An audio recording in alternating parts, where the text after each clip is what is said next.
All right, everybody. Thank you for tuning in. This is the next episode of Fight Club with Matt. And today I've got a really special guest. This is Cody, Cody Carroll. He's a good friend of mine. We met 3 years ago. 3 years. Something like that. Yep. Cody, thanks for being here, dude. Yeah, glad to be here. Glad to be here. I'm super excited. I'm really looking forward to this convo. I think this is going to be a lot of fun, man. Well, I guess to start off, man, if you would just kind of tell the people and remind me, who you are, what you do, anything you want to tell me about your life. Yeah. Well, thanks for the invite. Of course. This is fun. This is like fulfilling a little dream of mine of just hanging out, broing out. Yeah. In an awesome space. Yeah. Just talking. So. Absolutely. Yeah. Name's Cody. Serve as the college director at Redeemer Church, which I'm sure we'll get to later. But married to my wife Cassidy, who is incredible. We have 3 children, all of which I hope are also asleep. Gray, our oldest, he's about to be 5. Lydia, she'll turn 4 this year, and then Margot, who's a year old. And so love them. I fully understand why the baby of the family is the most liked at this point, because our 2 are just fighting all the time, and Margot's the sweetest little baby girl ever. So yeah. God, I love that, dude. Yep. That's awesome. So Yep, you said yep. 3? 3. 3. Wow. Yes, very tired. I know. Yeah, I've got 3 too. Yeah, And you get it. right when you think you're like out of the diapers, and it's like, No, you're into something else. You're into welcome back. You're into them, yeah, and then you're into the older ones like fist fighting. You're like, this is weird. Like, you're Yeah. like, I like it more, kind of, but like I don't really know what to do. Yeah, it's like we always talk about. I guess this is a comforting thing for parents to say to themselves. But like whatever tough thing you're going through with your kids, whether it's sleep regressions Yeah. or temper tantrums or not drinking enough milk or I don't know, getting in fist fights with other kids, Yeah. whatever it is, Yeah. dating, getting a car, I don't know, whatever you go through. I feel like the comfort and the lie that we tell ourselves is it's just a season. Yeah. It's just a season. When we get to the next thing, it'll be better. And yeah, the next season can't be what this one is. Yeah. And then I'll talk to like people with teenagers and adult children, and they're like, it gets worse. Yeah, oh yeah. It's like emotional and, all those, right now it's mostly a physical fight with them in a lot of ways, but now it's mental. It's getting into the mental world. Did 100%. Yeah, I can't, but Yeah. here's to the next season. Something my wife always says is, so she says, I've been saying it so often, which means it's sticking with me, that hard is not the same thing as bad. Those are Okay. 2 different things. Yeah. Hard does not mean bad. Yeah. Trying to get that in our head of like, just because it's hard doesn't mean it's bad. Just because it's hard doesn't mean doesn't have to always be good. Oh, sure. But it's like, no, hard is hard for a reason, and let it be hard for a reason. Right. So yeah, that's what she's saying, and I'm trying to take that to heart. Trying to live that. That's a really good point. Something my wife said that was super sweet. Oh yeah, you can tighten that up. There we go. And you're good to go. Something my wife said recently that really kind of struck a chord with me is we're in the thick of change in our life. I quit a job that I had for 10 years and I started doing something completely different. Took a big leap of faith to go do this thing, and in the meanwhile, there's a lot of other things that have happened as well. Like I mean, when we met, my eyes were probably pretty crappy. Like when I first met you guys, I don't know if you remember that. Like my eyes were pretty rough, and that was still happening. But when we made all this change, some things legitimately got a little bit better. Like it didn't fix everything. Like there's still issues here and there that we have to walk through. And I was on the phone with her talking on my drive back home about some of those issues, and was just like, I was just, it's a tough season. And she actually just stopped me and was like, hey, what we were in 3 months ago was a tough season when you had this job that was, unfulfilling and taking a lot out of your soul and also not fulfilling what we needed as a family.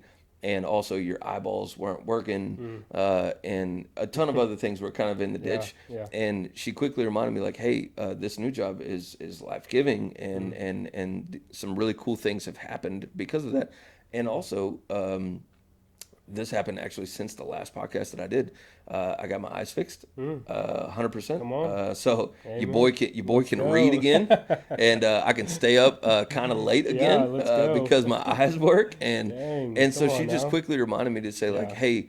I think it's okay to accept that Yeah. we're not in that hard season anymore, and that we don't need to keep living in almost like, I guess I'd call it like a victim mentality, Yeah, and dude. like we don't need to keep living as though Yeah. everything's as tough as it once was. Like God's Yeah. been good. Yeah. We've had some big grace on our Yeah, life, and amen. it's Embrace okay to that. just kind of Yeah. live in that and embrace that big time. Yeah, that's good. So you mentioned it a little bit in your intro.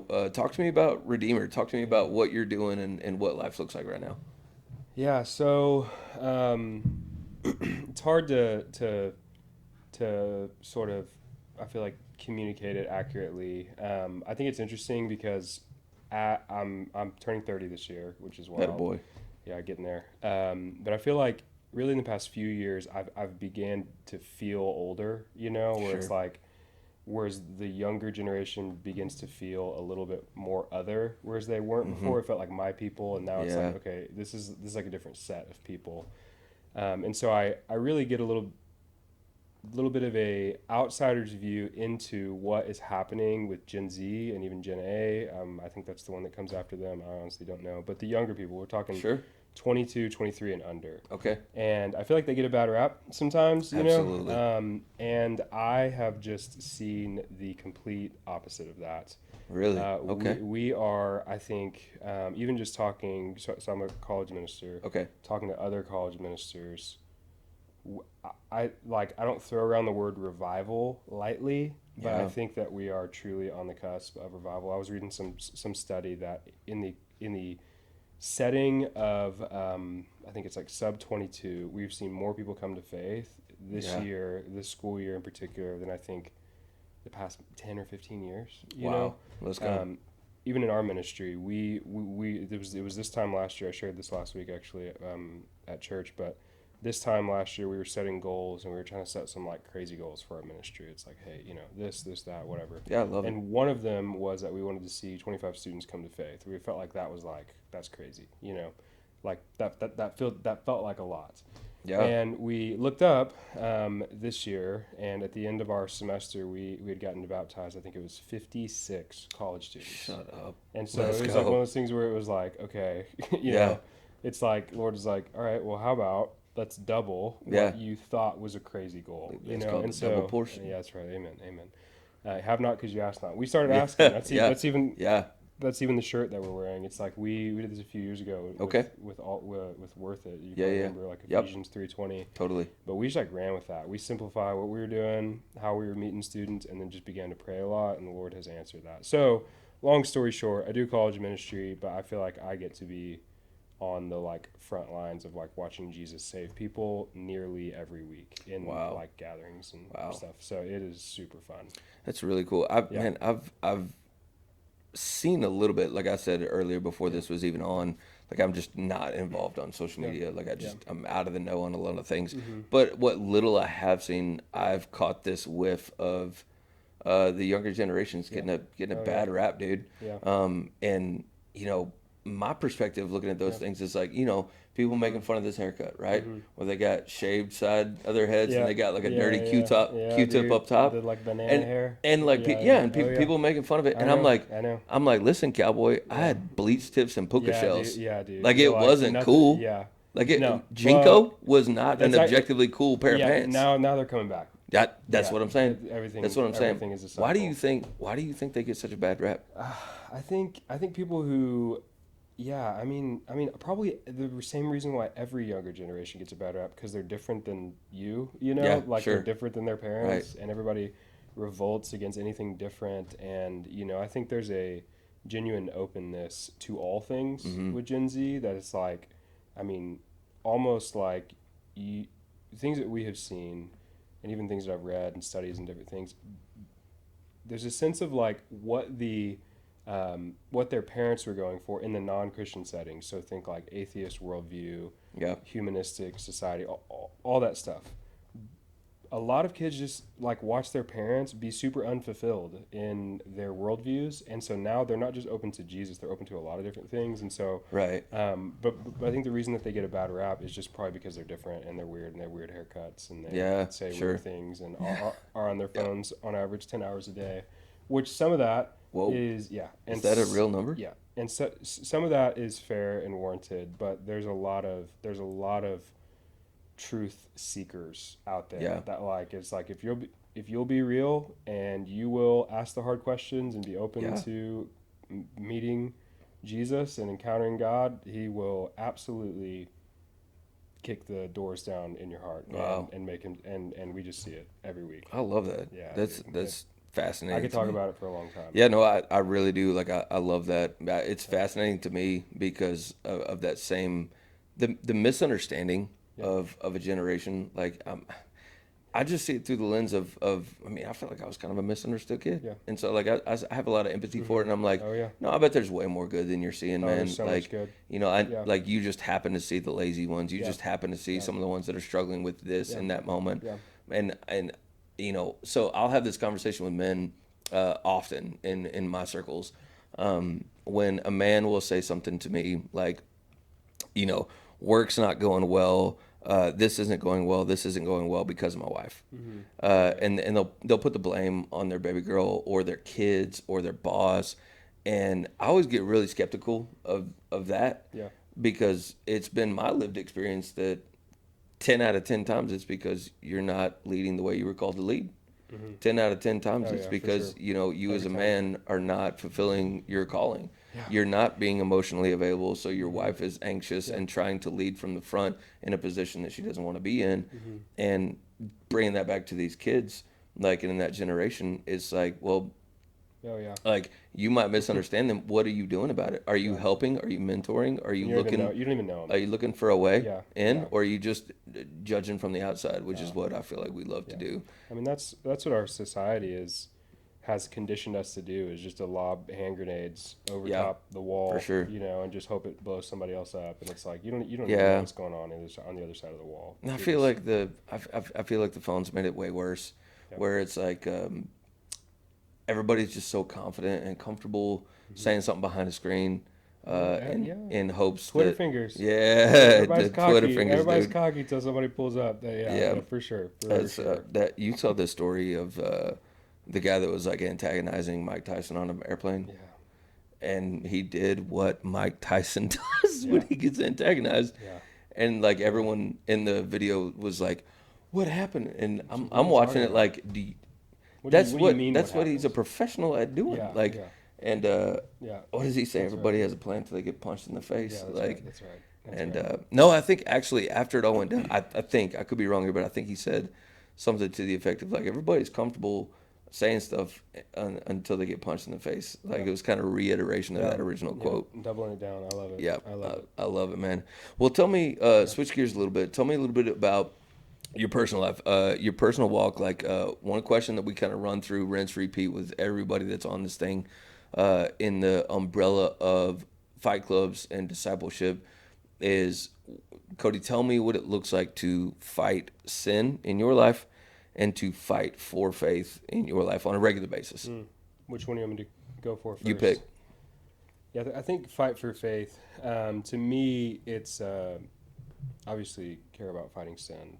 Obviously, Yeah, to me, I'm a big proponent of like remembering why you're doing things. And Yeah. Even when you forget, you need to have structures and things in place to help you keep moving on down the road. yeah, Despite whether or not you believe in the why in that moment. But I think for me, at my best, like that fight for faith is, I mean, I've been personally, so like rhythms, routines, wake up early. First thing, I've made a commitment to the Lord years ago that the first thing I would do every day of my life is spend time in the Word, spend time in prayer. yeah, It does not matter if I have a flight that I've got to get up for at 3 a.m. I'm waking up 30 minutes earlier. I'm making a cup of coffee. Like I'm going to go to sleep after this and wake up and go to the gym at, 6 in the morning, and I'm getting up at 5:30, to spend time with Jesus. And so that's a personal commitment that I have made that really is sort of like, are you familiar with like trellis and vine? illustration? Nope. It's like Give it to me. trellis is like it's essentially like a wooden structure that climbing plants cling to. Oh, sure. So like think like you know how tomatoes grow on Yep. that metal cage, Yeah. or like the vine Yes. that has yes. So like trellis is like we talked about this in our college ministry last year, but like trellis is like the structures, the habits, the rhythms that you put in place that do not produce growth but allow for growth to Oh, happen wow. I love that. when there's water, when there's light, when there's things that only the Word of God can do, prayer can do, and God can do. But it's like one of those things where it's like, if we're all vines. We're gonna grow in a direction. We're either gonna grow up and to the sun, towards the sun, Right. attached to this trellis of good habits and disciplines, or we're just gonna be everywhere. And like, there's still gonna be fruit, but there's gonna be more fruit when you're growing up and as you should. Wow. So, Yeah. I love that. yeah, things like that. Big type A habits guy, for better or for worse. Nice. My friends call me names for that, but yeah. And so I think with that, it's prayer every day, Bible reading every day, and I think that's like the ground, sort of like the groundwork for fighting sin, because like you know you can go through the motions as a believer. Most people do. Right.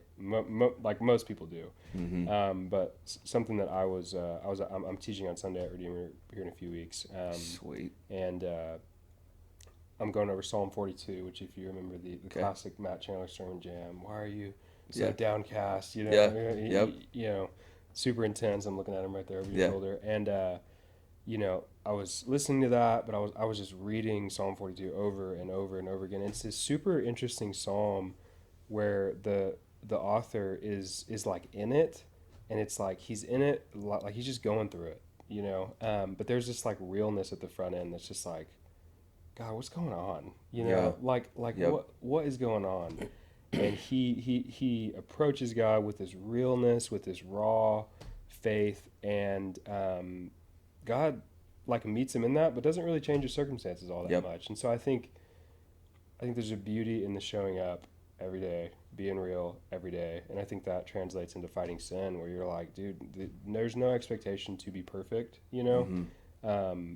I think, you know, unfortunately or fortunately, depending on how you think about it, it's like even in my vocation in like formal church ministry, there is a bit of an expectation in a good way that like, hey, if certain things happen, like you can be morally disqualified from your vocation as Right. it should be, you know what I'm saying? And so it's like, I think people in my line of work can feel this pressure to like hide, you know what I mean? I mean, Yeah. I think that's why you get all these like, oh, another pastor fails or whatever they've been doing, like the freaking Newsboys dude, you know. I know. And Heartbreak. you're like years of like running. To be fair, he was it the DC Talk guy? DC Talk. Or DC the Talk. It Newsboys? was Michael Tate. Oh yeah, Yeah, and that's it broke my heart. But at Yeah, the same that's time, a little I bit was before my time. at the same time I was like, he wasn't the OG three, so I'm okay. Sure, for sure. Yeah, see, I'm a little younger than you. I'm like, that Yep, doesn't make, yep. that doesn't land. And I didn't grow up in a Christian household, Yep. so I'm like, bro, I don't know what you're talking about. I just read it, but I saw it pop up. Yep. And you're like, you're talking years of just doing whatever you want Yeah.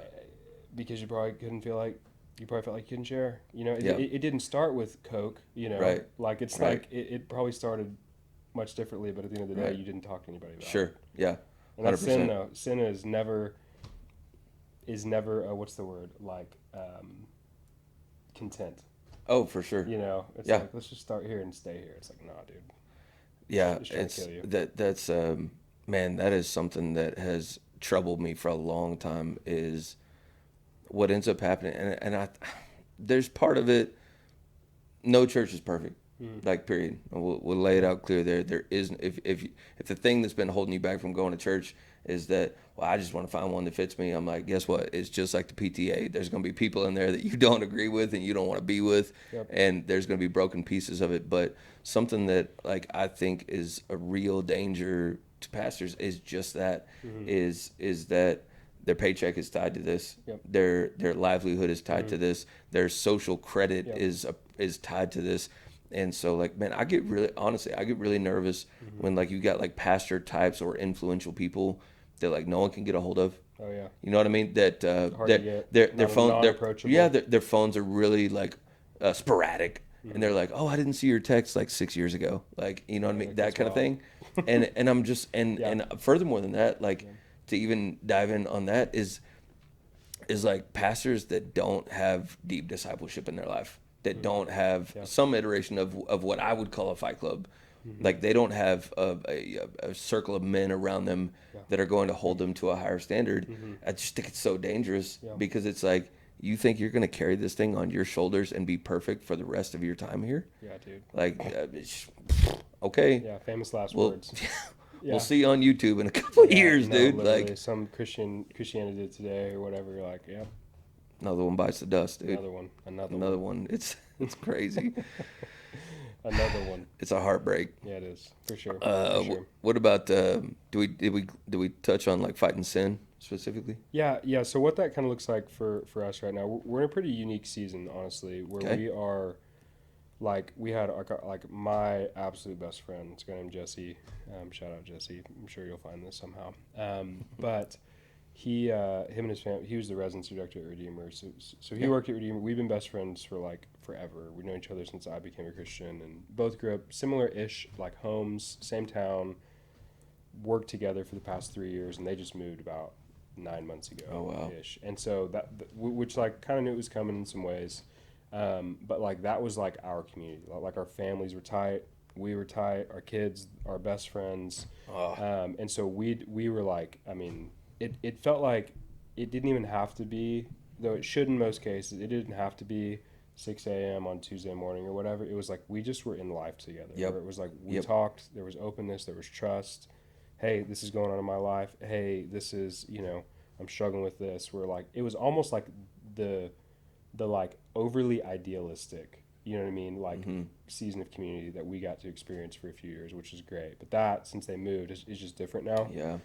So for us, we're actually considering like church planting in a few years together. And so one of Okay. the things that we're trying to do is, as that begins to be more real, like set almost like a weekly phone call where it's like we know likely Yep. we're going to spend like a lot of our like futures together. And so for us, like what like that has looked like is like a phone call every Thursday afternoon. Yep. How's it going? Yep. How are we praying about these things? And then getting into that fighting scene, Love like it. what's going on. And so that's not ideal doing that over phone, because there's plenty of dudes that like, likely could get connected with.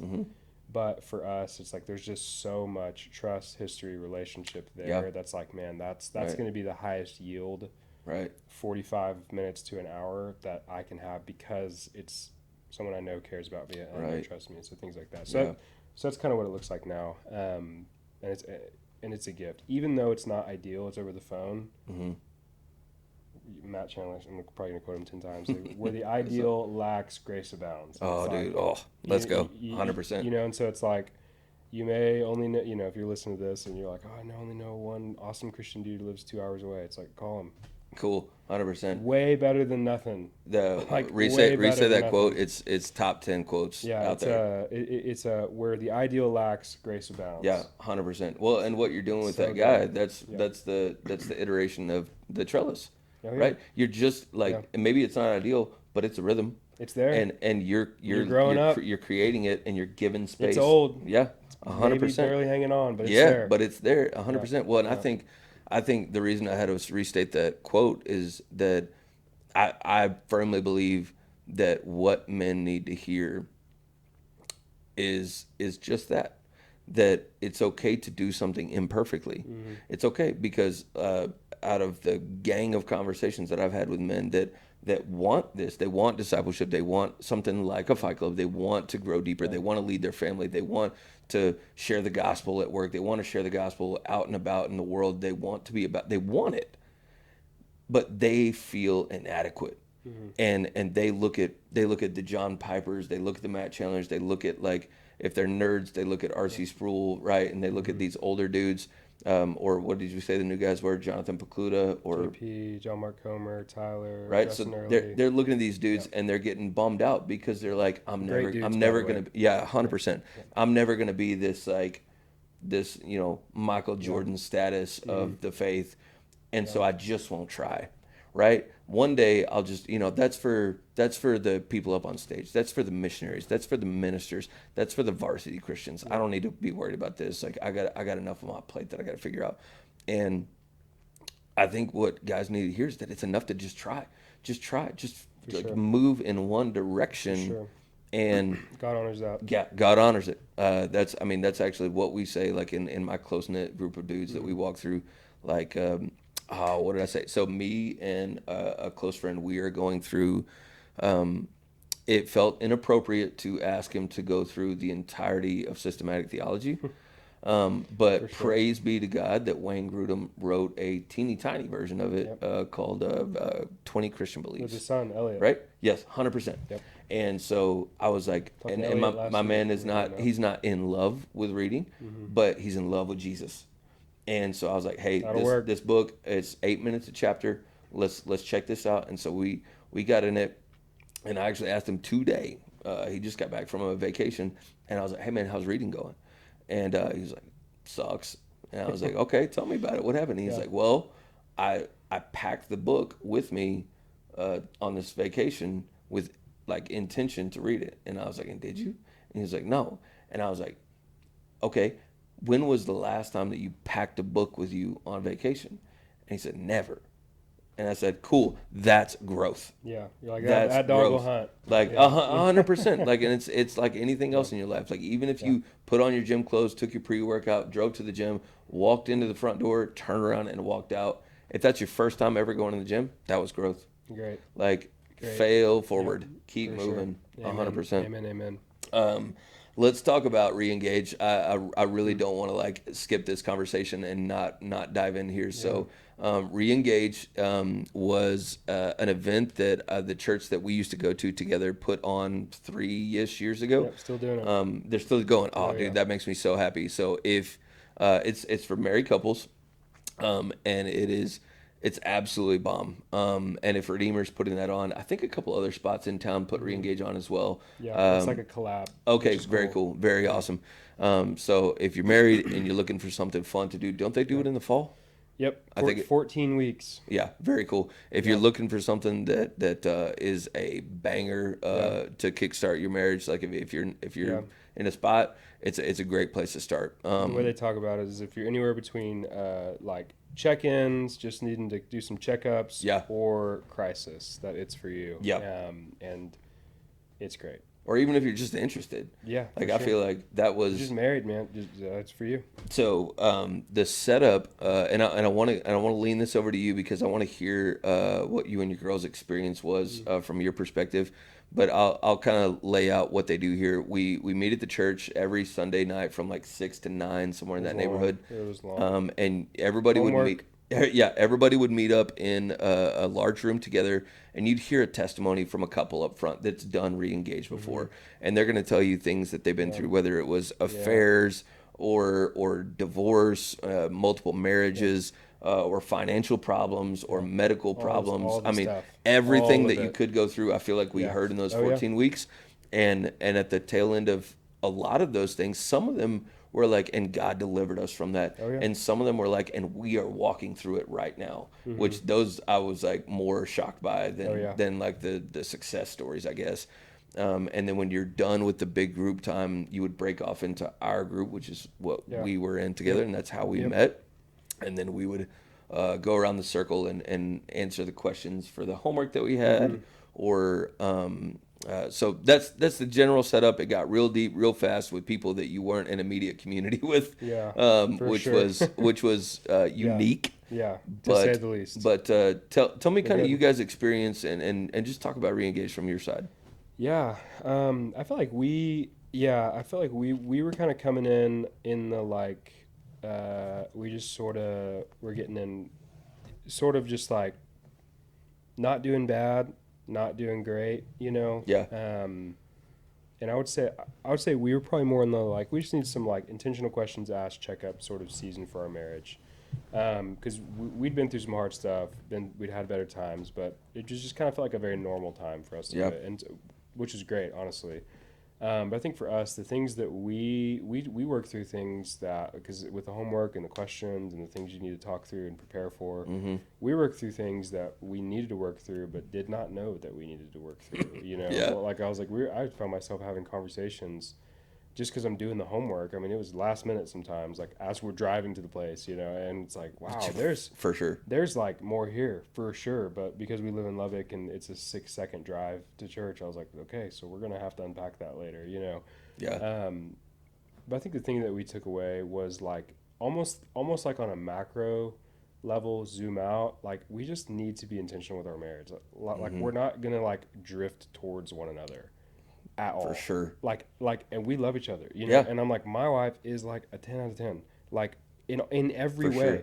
And like I don't drift towards her as a person. Like I Yep. drift towards myself. I think about myself. I'm self-preserving. I get stuck in my head about things at work or whatever. And I'm like it demands intentionality. Like Yes. it is work. Like even um, yeah, I'm not gonna chase that rabbit, but yeah. So I think that's the thing that I think we took away is like, oh, if we want to have a good marriage, which we do, like we actually want to have a great marriage. That's something that we talk about. We just don't want to be good. Yep. It just takes work, and Yeah. work is not bad. Yeah. Hard is not bad. Oh, dude, I think it's something we strive for. Like we don't do it perfectly, but like I want I'm not doing everything for my kids. They're not my main drive and Yeah. purpose. Christ is, but they're up there. Oh, for You know what sure. I mean? And it's like, at the very least, I want my boys and my little girl to have a standard. Yeah. Like Oh, I for sure. want them, I want them to know. It's what's best for them. Yeah, I want them to know this is how a Yeah. man's supposed to love a Yeah. woman. Yeah. This is how a man's supposed to say sorry. This is how a Mm-hmm. man's supposed to help. This is how a husband and wife are supposed to handle tough conversations where they disagree Mm-hmm. with one another. Yeah. This is how they're supposed to handle unmet Mm-hmm. expectations that were not communicated in the first place, like that kind of stuff. Yeah. I want them to have an example, Yeah. and not just a mom and dad that like did their absolute best to not be in the same Mm-hmm. room at any time, Mm-hmm. or else fireworks are happening. Not the good kind either. You know what I mean? Tell me about it. Like, Oh and yeah. and Yeah. It's like what's for their good though. Like Yep. every stat that you can look up is like kids thrive when moms and dads are doing well. 100%. Like Yep.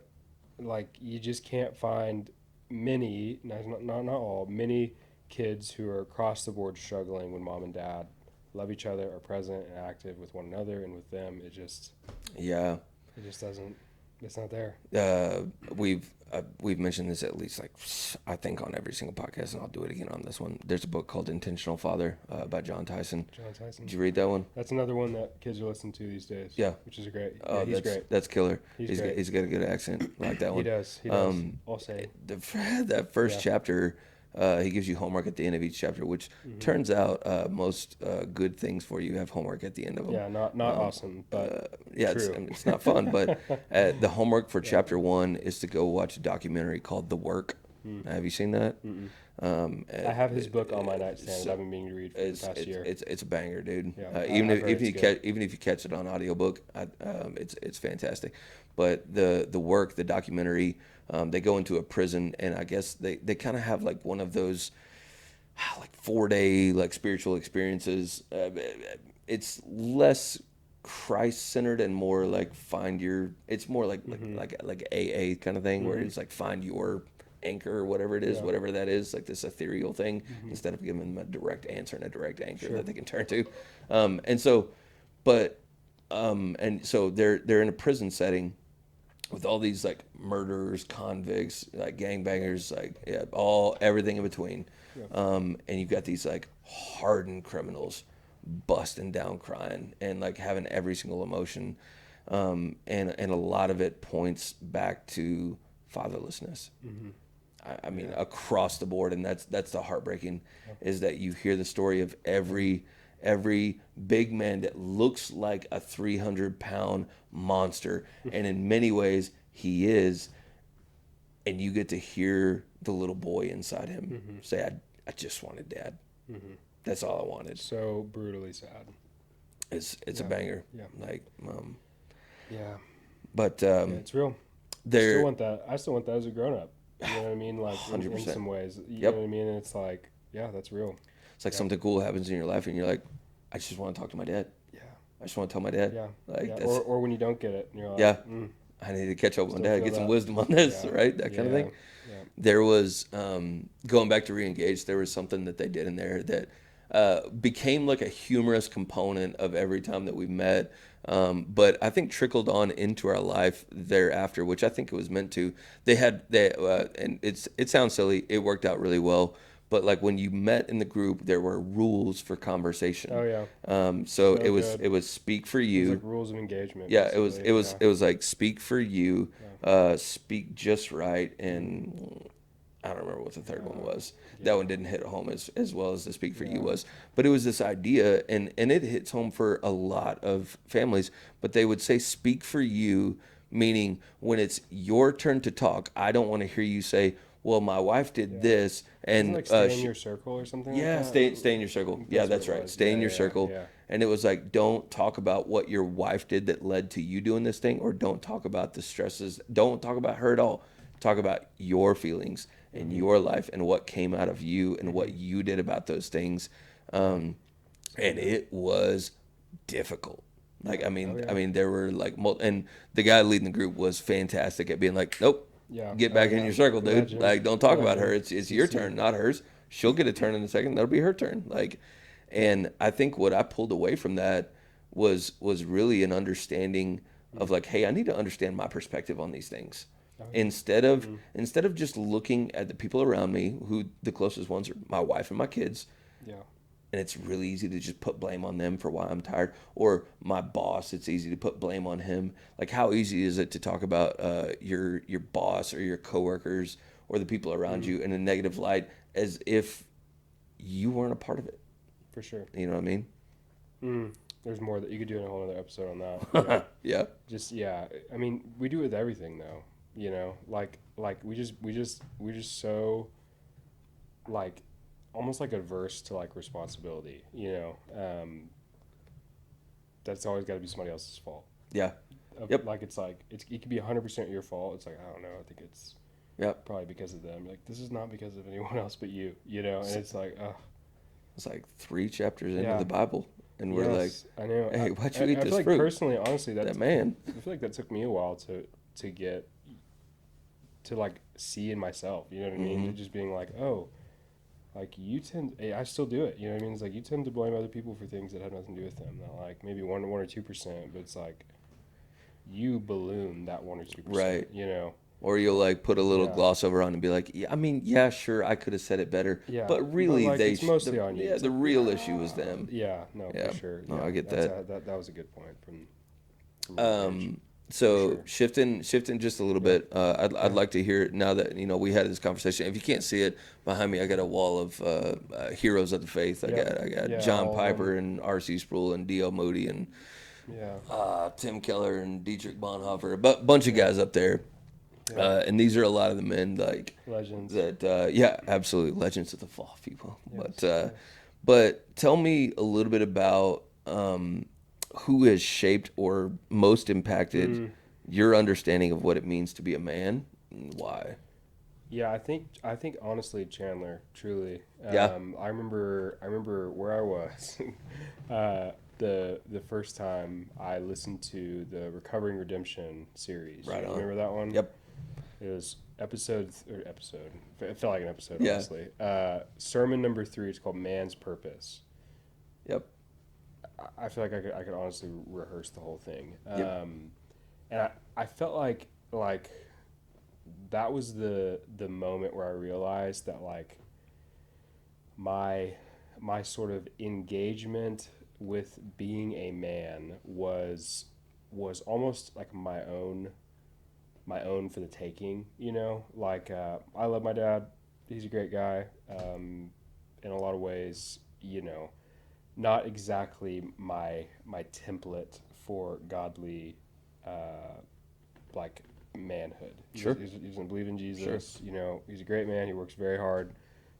He provided for us. I say this all the time when I talk about my dad. He's not perfect, but he's a great. He moved the generational clicker, if you will, forward like hundreds of years. I mean, his Yeah. story Yeah. was stuff out of like nightmares. You know what I mean? And like where he got us as a family is just remarkable. And so I give him all the honor, all the credit for that. God used him to do those things. And so, but as far as like following Jesus and being a man, stepping into calling and things like that, it was sort of just like, yeah, don't be a sissy, and if people hit you, hit them back, Yeah. and like be funny, Yeah. and like Right. make it, Yeah. like I don't know, Yeah. it's like pay the bills, Sure. Yeah. and like that was kind of it, Yeah. and how to work on cars, but I don't like doing that. I Fair. think my dad wanted me to be a car guy, and I'm like the furthest thing from a car guy. I'm Fair. like, so sorry, Dad, I failed you in that way. I bet that was hard for him to come to grips with. But yeah, as far as like Christian manhood, it's interesting because it's a bigger conversation. It's not just like, are you a dude and do you do CrossFit and read your Bible at the same time? It's like, yeah, maybe that's great, but like, it's not about that. It's like, what is the trajectory of your life? What like are you living into your purpose? That sermon, man's Yeah. purpose. Totally. I think it was 2014 when I listened to that sermon. And I realized that there was more for me as a not just as a person, but like as a man. Mm-hmm. Even though I was 18 at the time, Yeah. like there was more for me, and I sensed this more. And I think that's honestly why I gravitate to people like Chandler that have a strong opinion, that have a strong like presence, that like are like I think he talks about it like in that sermon that I've referenced. That's like dudes will jump to the bar that you set for them. And so if, Oh yeah. and so if Oh, your you're talking bar, about beautiful design. yeah, Yeah. beautiful design, Yeah. yeah, sermon 3. And it's like the dudes will jump to the bar you set for them. So if you give them a bar on the ground, they're going to jump over it. But a lot of times, if you raise that bar, like Yep. you'll be shocked. Yep. I think even too, that's honestly framed how I've interacted with the college dudes. We're having like a bit of a male resurgence, if you will, specifically within the college ministry, where it's like dudes show up, they're the first ones to get there, they're the last ones to leave, they pray the longest, they pray the hardest, they serve, they move towards people on campus like lost people, and it's like it's one of those things where it's like, and we're calling them to these things. This isn't just happening, Yep. and one of the things that I've tried to model is like this idea of like going first. That's one of the things that Chandler says all the time. It's Yeah. like go first. Yep. It's Yep. like Yep. you Yep. have this idea of becoming or being this person that you want to be. It's like you're never going to drift into it. So you have to do it. Yeah. And a lot of times you have to go first and you have to go alone. And so it's like, even Yeah. for me, what that looks like as a college minister at Texas Tech is being the first one to go have a conversation with like a lost student, Yep. and younger dudes see that and they're like, oh, I can do it. Yeah. And then they do it and then their friends do it. And so, but I think for me, it's Chandler for sure. And I think John Tyson too in some ways. Yeah. And Justin Early, and I mean, there's Justin Early, dude. yeah, That's dude, a bro. He's a beast, dude. That's a bro. Yeah. Habits of the household. Shout out Yeah. Justin Early. Common Rule, Yep. Made for People. Yeah. He's a lawyer too, dude. Yeah, dude. And he's like owns a Are you on- CrossFit gym. are you He's on his jacked. newsletter? Yeah, Dog. I'm like, this is unfair. This guy. He's. Like and in every category, I'm like, are you like a real person right now? I This is know. crazy. Yeah. I try. I got to be careful watching guys like that because yeah. like he's for sure type A. Oh, dude. And for sure, in a lot of ways, I would look at that guy and say that's the standard, and I'm aware Oh, yeah. that's not. He's type everybody. A, Yeah. like plus. Yeah. You know what I mean? Yeah. Like you're like this Yeah. is like I'm type A. This is a different level. What's Elon Musk kid's name? like it's like a Zenith or something like spaceship that. Yeah, I don't know. Yeah, he's type Zenith or whatever that Yeah, is, dude. You're like just different. Yeah, they don't have a letter Real for this. different, yeah. Yeah, For 100%. No, For sure. I love that, man. So yeah. That that's what I'd say. So I love that you said Matt Chandler. Matt Chandler has had a humongous impact in my life and those around me. I think I said it right before we started this thing. The first sermon I heard from him, a girl that worked for my mom. My mom's an interior designer, and she had this girl named Stephanie that worked for her that was from Flower Mound, and she brought That's where I'm from. she Come on. brought us home a burned Yeah, CD. dude. Except That's some how- that's dude's how old I yelling, am. I'm some dude's sorry, yelling dude. at a mic. Like she brought me a burned CD, and it just said Chandler on the top of it. That's all you need. And I was a kid, like, and I heard it, and I was too. like, "Who's this dude?" Yeah. And podcasts didn't exist, Oh my like gosh. online, like I don't even know if YouTube was popping at all. But nonetheless, I heard it, and I couldn't get enough. I tried to find more, and eventually the internet happened, and we got it full access. But that sermon series you're talking about, beautiful design. So good. So check this out. You'll love this. I think we might have even talked about this in person. So that sermon series also had a massive impact in my heart when I first heard it, because it's 10 seasons. No, it's 10, Yeah, 10 sermons. episodes. 10, Yeah. 10 sermons that Yeah. he does, like over the summertime or fall or something like that. And it's like the first three are about identity as a human, like being made in the image of God. And then starting in the third one is man's purpose, man's hurdles, and man's redemption. Then woman's purpose, woman's hurdles, and woman's redemption. And then together for the gospel. I got it quoted. Like So good. I literally have heard it. I don't know how many I've times, man. listened to it so much. To the point that it became like necessary. Like I wanted to do something with some people out here in our small town that we lived in. They take a break. The church takes like a small group break over the summer. And I was like, yo, listen, my sin doesn't chill over the summer. So like I need Lock it in. my sin Lock it doesn't in, go on yeah. vacation for the summer, Yeah, dog. Like no break. I need some discipleship in my life. Yeah. So I put together like a little Canva thing of Yeah, you were questions, telling me about this at questions lunch. and answers directly derived from Beautiful Design. We actually did it last year. It was a huge success. God used that moment to turn around a lot of men's lives, and that, like right in that moment. A couple of fight clubs started out of the men that were in that, Yeah. and it to the point we're doing another one this summer, and it starts off next week.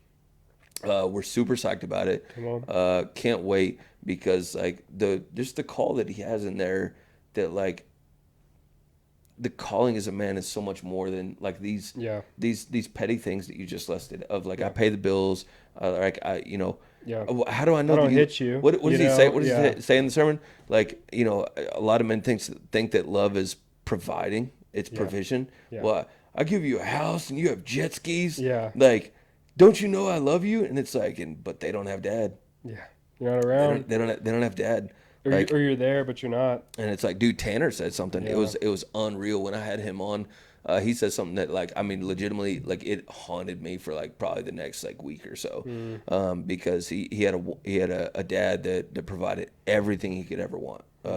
And I knew him for a little bit of that time, and I can attest, like that man had a nice car and he had some golf clubs. He was always dripped out in Yep. whatever academy came out last week. Like he looked fantastic. Well, anyways, Yeah. so he said I had everything that I wanted, but I would have traded all that for another day with my dad, like just with him.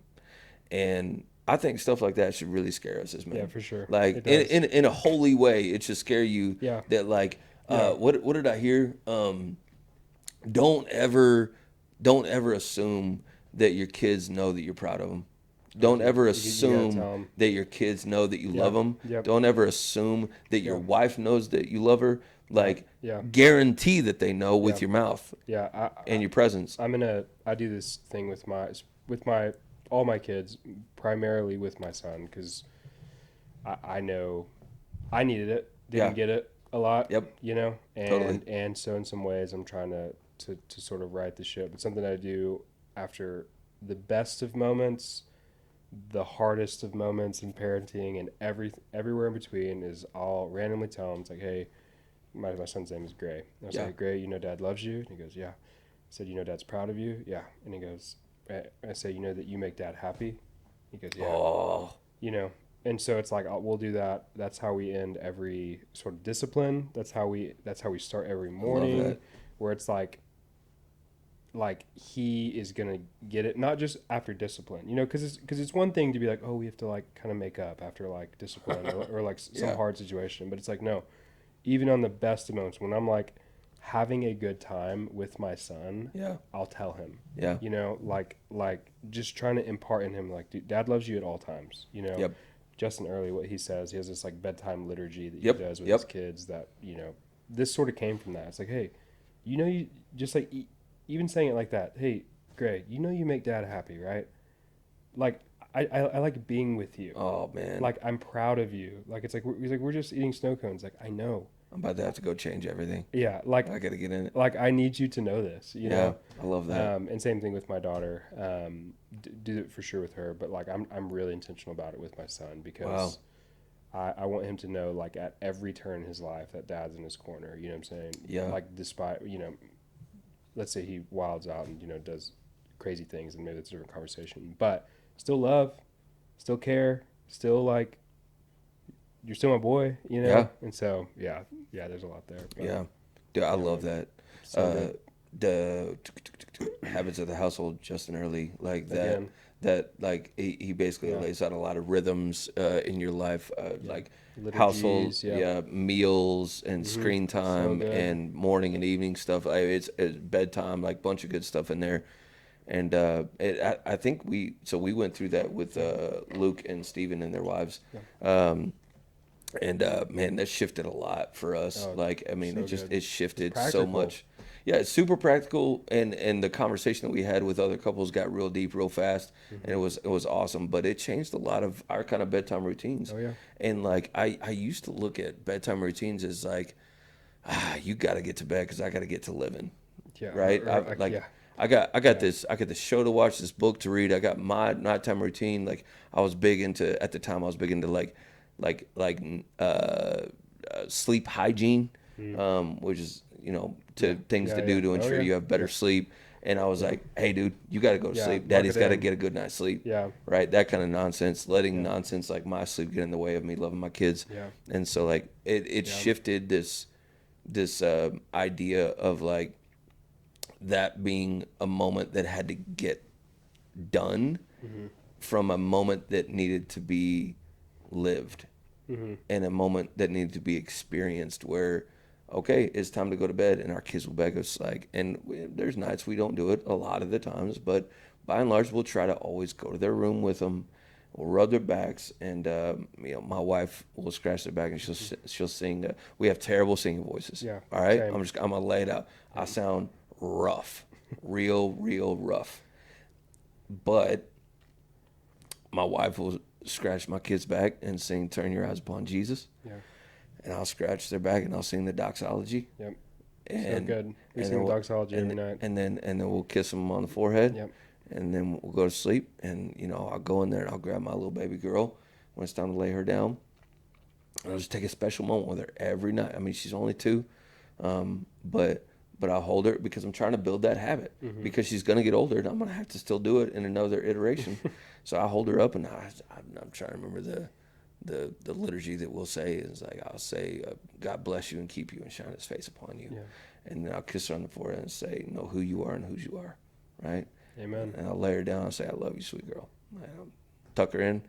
She goes right to sleep. Like, So and good. it's like we're just trying to build that habits, man. We're just trying to build those rhythms Mm-hmm. so that they have a standard to look Yep. at. Oh, Like, yeah. not just that, but Yeah. so that hopefully, like, I mean, when their faith becomes their own, they've got a template. Yeah. They've got a template that they don't have to do what I feel like you and I have had to do: read a bunch of books, watch a bunch of podcasts, find a bunch of research, and Yeah. do all Oh, these yeah. things on our own. But instead, what if they could just be like, "Well, this is how mom and dad did it," Yeah. and it was in line. So Right? good. I love that, Amen. man. Personal discipleship.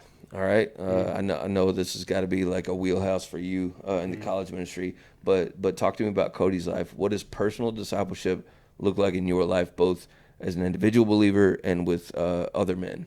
Like when you say personal discipleship, are you talking about like me being poured into or me pouring into other people? I would say both. Both, yeah. Yeah, that's interesting. I think, yeah, with the sort of pour in, it's interesting when you just get older. It just looks different. Sure. Like when you're at least in our settings in college, it's like discipleship was like the thing. It was like an activity, which is great. What was the thing? Like discipleship? Discipleship. Okay, cool. It was like an activity in college. Yeah, You'd sure, go, sure. You'd read books. You'd talk about sin. You talk about good things. You talk about theology. You'd read systematic theology 100 times, backwards. You carry it around with you. Yeah, I make a joke about that because our college ministry is nothing like it was 10 years ago whenever Sure. I was a part of it. It's Sure. like you have no idea that people used to wear like tight denim pants and carry around like lots and lots of books just Yep, to prove big time. just to prove how like smart they were. I'm like, Yeah. this is so different. Yep. Like I'm like, you just walk in with your phone and you think your phone and basketball shorts. You're just like, this is great. I'm like, that's wild. You've been laughed out of here 10 years ago. But change is good. Change is good. But yeah, so I think from the me being poured into, a lot of it just looks different. It's Sure. it's a lot of like even like you remember Richard? Of course. Yeah, we still talk. Like I call him like it's not this like weekly thing, Yeah. but it's like I call him like we actually he was in town for like 30 minutes the other day. Yeah. And we got lunch. Yeah. And I was like, hey, dude, here's kind of where we're at. You know what I mean? Yeah. And like, here's some things we're praying about. Here's some things we're processing.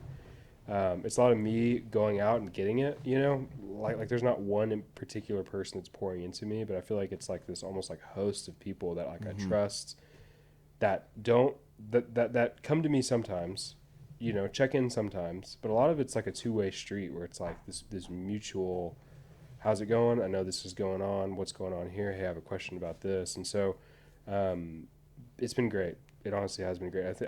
I realize though that that's a privilege to look up and have so many like incredible godly men in my life that like I can reach out to and that kind of check in on me.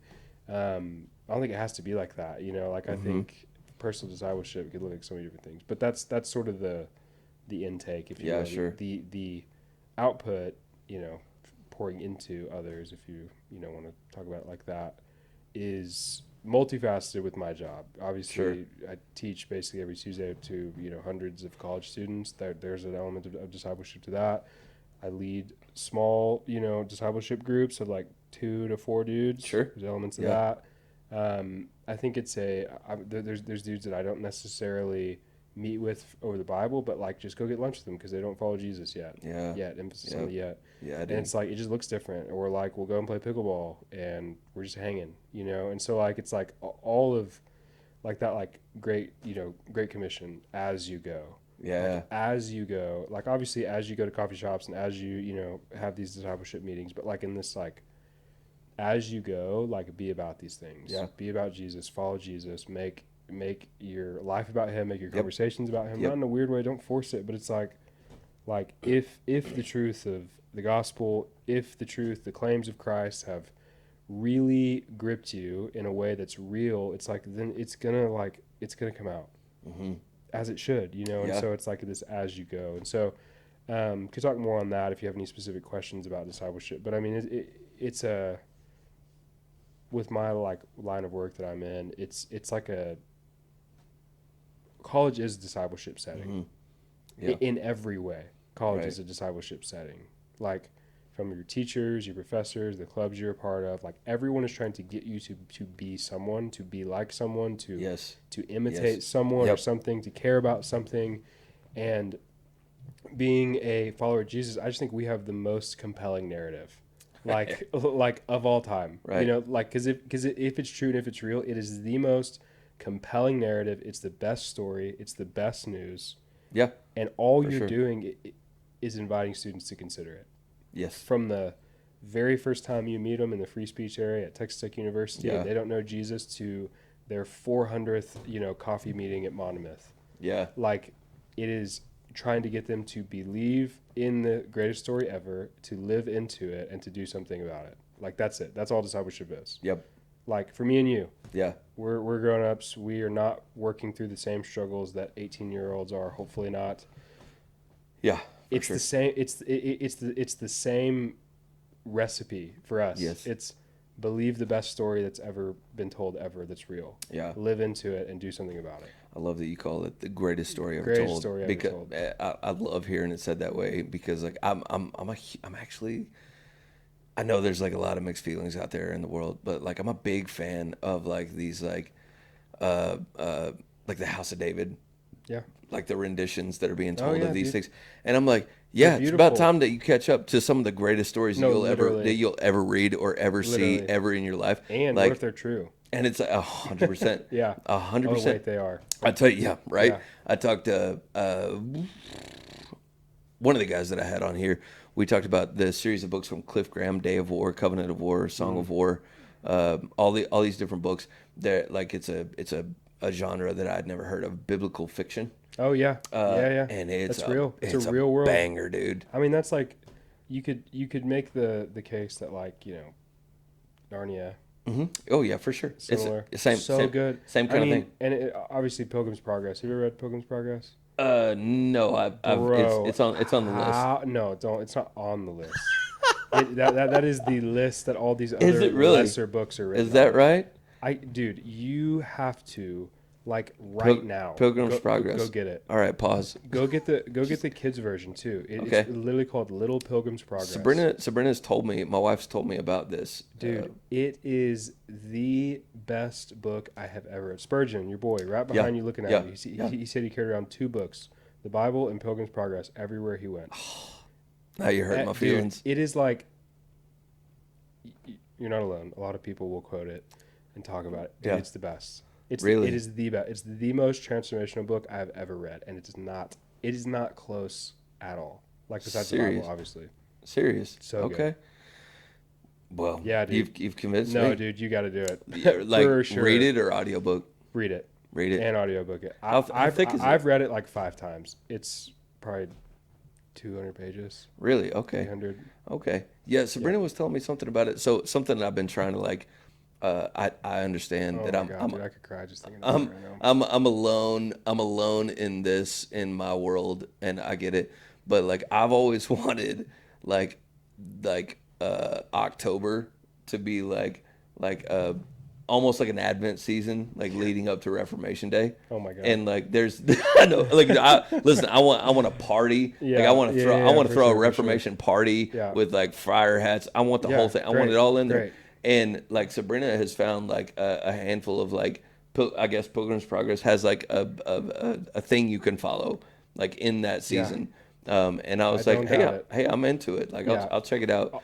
I'll send you the editions that you need to read. Okay. Because I mean, it's like it's allegory, so everything is a representation of something in the spiritual life. Okay. I'll give you a few examples. The main character's name's Christian.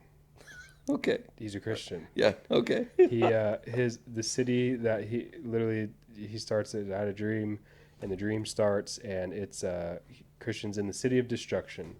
He gets a burden placed on his back. Says, "I don't know where this has come from. I must do something. I must relieve myself from this burden." And he goes and he says, "I've heard of a gate of a place that'll take your burden." And you're like, okay. Yeah, all right. Get Fair. It? Like from like page 1, you're like, okay, I get where this is going. And good story. No, it's good. It's like 600 years old too, so it's wow. It's to the test of time. But he like, dude, it's so good. Like his family is begging him to stay, and he's like, I can't stay. His friends go with him. They make fun of him though, and oh my gosh, dude, I could legitimately talk about Pilgrim's Progress for 2 hours. Okay. You got me sold it. So I got 1, 2, 3, 4, 5, 6 that are on deck. Nah, dude, it's got to go top. It's got to go on top. It's got to go top. It's got to go on top. Like whatever book you're reading, just don't read it anymore. See, this will give more life to your soul, I guarantee you. Okay. Like, dude, I'm telling you. People said the same thing to me. I was like, all right, whatever, dude. Okay. And then I had to read it for a seminary class. I had to read it. Okay. And I was like, well, turns out they were right. And I literally remember reading about the final scene in Yellow House, weeping. Like, tears streaming down my face, just like, oh my God. And it's the most deeply encouraging thing. Dude. I read the kids' version on my own on an airplane in one setting. Wow. The hostess walked by and asked me what I wanted to drink, and I just had tears coming down my face. Actually, have some water. I was like, soda water, please. Soda water. Club soda, please. And some napkins, please. Yeah, and a freaking tissue. Yeah, please. see, I've got this is good to know. I've got a little bit of time here because I go on an annual fly fishing trip with my father-in-law every year. Incredible. And it's coming up not this Friday but next. Yeah. And do you like physical books? Oh, absolutely, 100%. Okay, I'll figure out how to get you one. Okay, all right. I have like several copies. I usually like. I'm almost through with the second book of that series I was talking about, Covenant of War.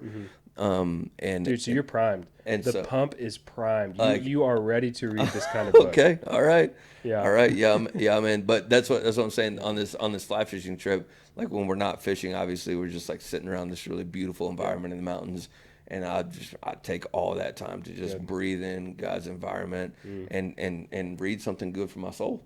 I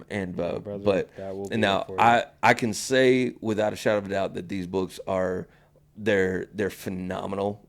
They clearly are nowhere near the category of what we're talking about, because there are books that I feel that way about. Life Together by Bonhoeffer. Yeah. It's unbelievable. I mean, it's Yeah. like if that had been written a couple thousand years before, that'd be, Third Corinthians, Sure. right? Yeah, You know what I for mean? sure. Like it's For fantastic. sure. Yeah.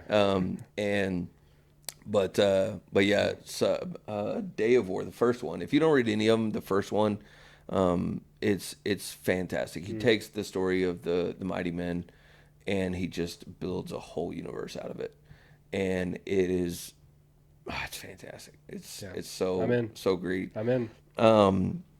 So tell me a little bit. Let's kind of go here. This is always the direction I like to take it. There's a lot of men out there that think that what it means to be a man, like what we talked about, is to be a good dude, right? And some of that comes with what we talked about earlier, paying the bills, providing, and showing up. Yep. Yeah. But I just, man, I'm sold out on, there is a stark difference between being a good dude and being a disciple of Jesus, right? They're two different things, because you can be a good dude and be headed for hell. Yeah. Like, Oh, yeah. and meanwhile, you're juicing up just enough to feel good enough and think you're on your way to heaven. Yeah. Do you know what I mean? Like, I mean, you're showing up to these 2 iterations every single week. You might be completing a handful of tasks, but by and large, 98% of your life would point to something other than Jesus. Yeah. What do you think what's the difference? What's the difference to you between a good dude and a disciple? Yeah. I mean, I think context, like where you live, is so important. And I love West Texas. I'm not from here, but I love it. I'm a Lubbock, West Texas defender, Yeah. of like, I Through can and talk through. crap about Lubbock and the weather, but you can't. Yeah, Like 100%. you drove through, like, shut your mouth. Yeah. Like, you don't get to talk crap. It's like, Yeah. I can, but I love it. That's why I can talk crap about it. But I think living in Lubbock in West Texas, you have a very unique, I think it's what most churches per capita, something like that people Sure. like brag about. You're Yep. like, yeah, it is a very churchy place with a lot of good old boys. I mean, Dusty talks about it, West Texas boys. Yep. You'll hold the door open for everyone, and you won't let anyone pay for your lunch, and all the stuff. Like, you'll do the things. Right. You'll appear like a good dude, and you'll go to church, and you might pray, and Sure. you might look like everything that you think you're supposed to look like, and your heart is just so far from God.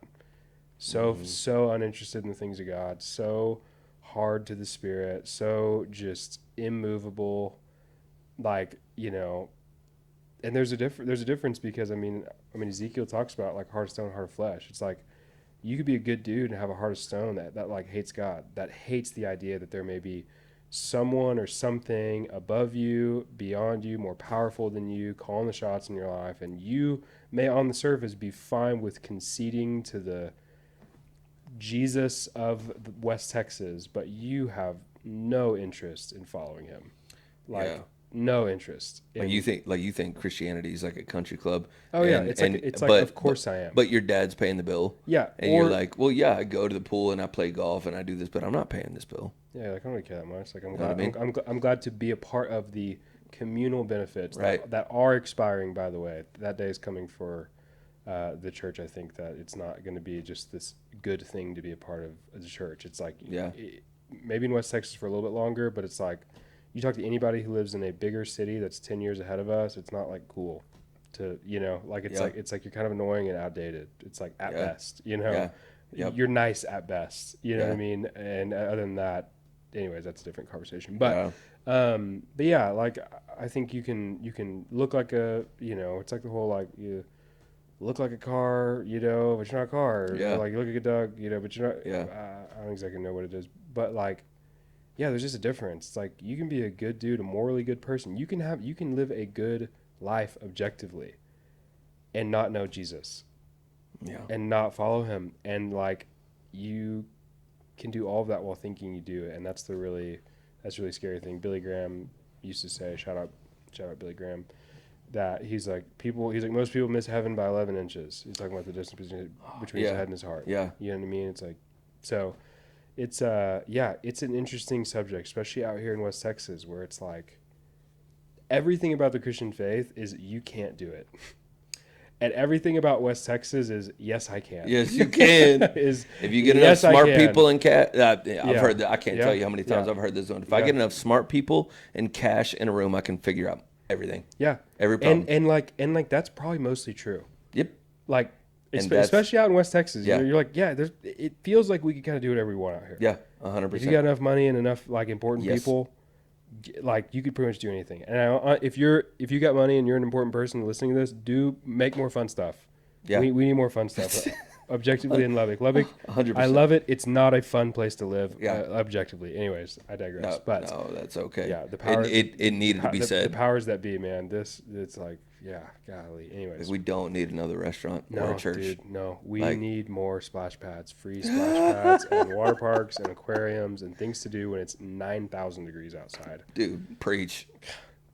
That'll be the next episode. I remember. This is a total other subject. You know the Amarillo sod poodles.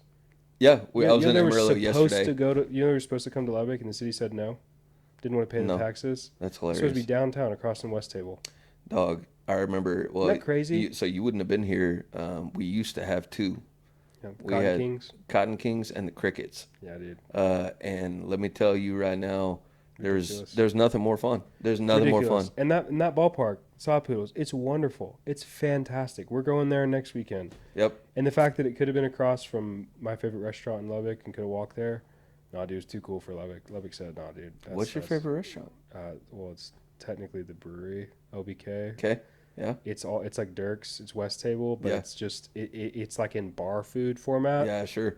and it's like way cheaper than it is, and Oh, it's so good. It is the delish. best bang for your buck, dude. Table burger, chicken strip. Which chicken strips I know it's crazy to say, but it's not the nicest per se, but it's the best quality, best bang for your buck, best vibe. Oh, I'm uninterested in yeah. in a restaurant being nice. I don't care. I I just want it to don't. be I don't good. care. I just want it to be I don't good care. I and want to consistent. walk in and I want to see my people. That's right. I wanna walk see in my and say, people. "What's up, Ralph?" Ralph's there. Yeah. I'm like, "Ralph's my guy." I want to see my people cooking Yep. and I want to Yep. see my people eating. It's the best. Having Having a good time. I love food with my whole heart, and it's always these like stainless steel tables with immaculate walls, and like they spend $10,000 on the crown molding in the room that have the worst food. Yeah, it's And they give you it's so they give you mid. they give you a portion. Dude, listen, I'm not gonna put the name out here. I'm not, but there's a restaurant here in town. Maybe I will. The Nicolette. Never been there. Don't go there because it was the most frustrated that I've been. I got off work and I went to meet my wife and my sister-in-law for a meal here, starving. Yeah. And so I ordered a steak and they brought this mug out. And when I tell you that it was 3 bites of meat, 3 bites, it was maybe 2.5 ounces of, to be fair, some of the greatest steak I've ever eaten. Sure. And I mean I'm still hungry though. 1 teaspoon of mashed potatoes next to it. But I mean, it looked beautiful on the plate. And I mean, I think we walked. $100. I think we walked out of there for almost $300. Yeah. And when we left, my wife was like, "Hey, what's wrong?" And I was like, "Nothing. so I'm going to Whataburger right now." And I went and I spent $20 and I got a green chili double and I made my heart happy. Yeah. But I was so upset for every New York strip that he ordered, he was making like $360 off one steak because he was turning one steak into 5 meals. And I'm like, good for them. That's for somebody. It's not for me. It's not for anybody that enjoys life. Yeah, I that's can't. fair. I can't. That's why, I'm like, man, if we had an In-N-Out, it'd be bad news. I am such an In-N-Out fan. It's delicious. It's always there for you. I You have made little the Bible mistake. verses in the cups and stuff. I'm like, man, this is the Lord's burger We went joint. on a road trip through Dallas on our way to a baseball tournament. We stopped at In-N-Out, and I made the mistake of getting mine animal style. Dude, you ever had it mustard fried? Uh-uh. Yeah. So they put mustard on your patties Yeah. right before they grill Oh. Well, I forgot. Oh I my genuinely forgot what animal style was. I was just like, I remember it being delicious. Yeah. And then I remembered like, oh, this isn't meant for the car. No. So we're like driving Not at from all. In-N-Out in Dallas over to the baseball tournament outside of Possum Kingdom. and torrential rain in Dallas. We're driving through there, already terrible traffic, and I'm sitting over here, just got like food everywhere, and I was like, we'll get there, we'll figure it out. Anyway, yeah, we digress. It's okay. That's all right. It's a combo. So let's dig in a little bit deeper. Where do you go when you feel weak or failure as a man? Honestly, my wife. Okay. Truly. Yeah, truly. She's first.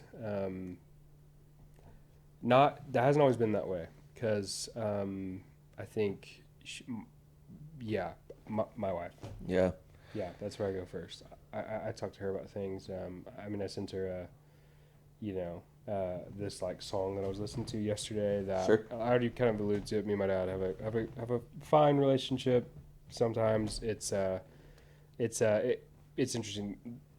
There's a lot of my heart that still longs for like a different relationship with my dad. Of course. Yep. And I was listening to a song yesterday, and it just like made me cry. Yeah. Like it's about fathers, and so it came out of nowhere. I was like, I'm not asking for this. I didn't invite this, but it showed up, and I listened to it. I was like, dang, I'm like really sad, Yeah. as I'm like literally listening to it with my son, and like I texted my wife this morning. I was like, hey. I literally just said, hey, I listened to this yesterday. I cried about it. Just thought you should know, I guess. And then just like put my phone and like drove to work, and she was like, it's okay. Thanks for, thanks for that, but Yeah. but in that, like, Thanks for that's letting me silly. in a little. Yeah. But like just trying to, where it's Yeah. like everything in your, at least, for the average dude, like you don't do that. You don't feel a sense of like vulnerability or weakness or soft underbelly, and you're like, you know what I should do? Tell someone about this. Yeah. Yeah. And it's like I don't think you need to do that for everything, But Yeah. like in moments where it's like she knows my relationship with dad is tough. She knows that yesterday was Father's Day, that there's a lot there with that, and it's like like that's my wife, that's my best friend. Like I'm like I trust her, you know what I mean? But also that's like time in the game where there is that moments of like you share, she blows it, she shares, you blow it, you work through it, you work towards how do you love each other in like the like most sensitive parts of like your entire like experience as a human, and there's trust there. So for me, it's my wife always. That's another Matt Chandler quote actually is a lot of dudes will like blame their dads.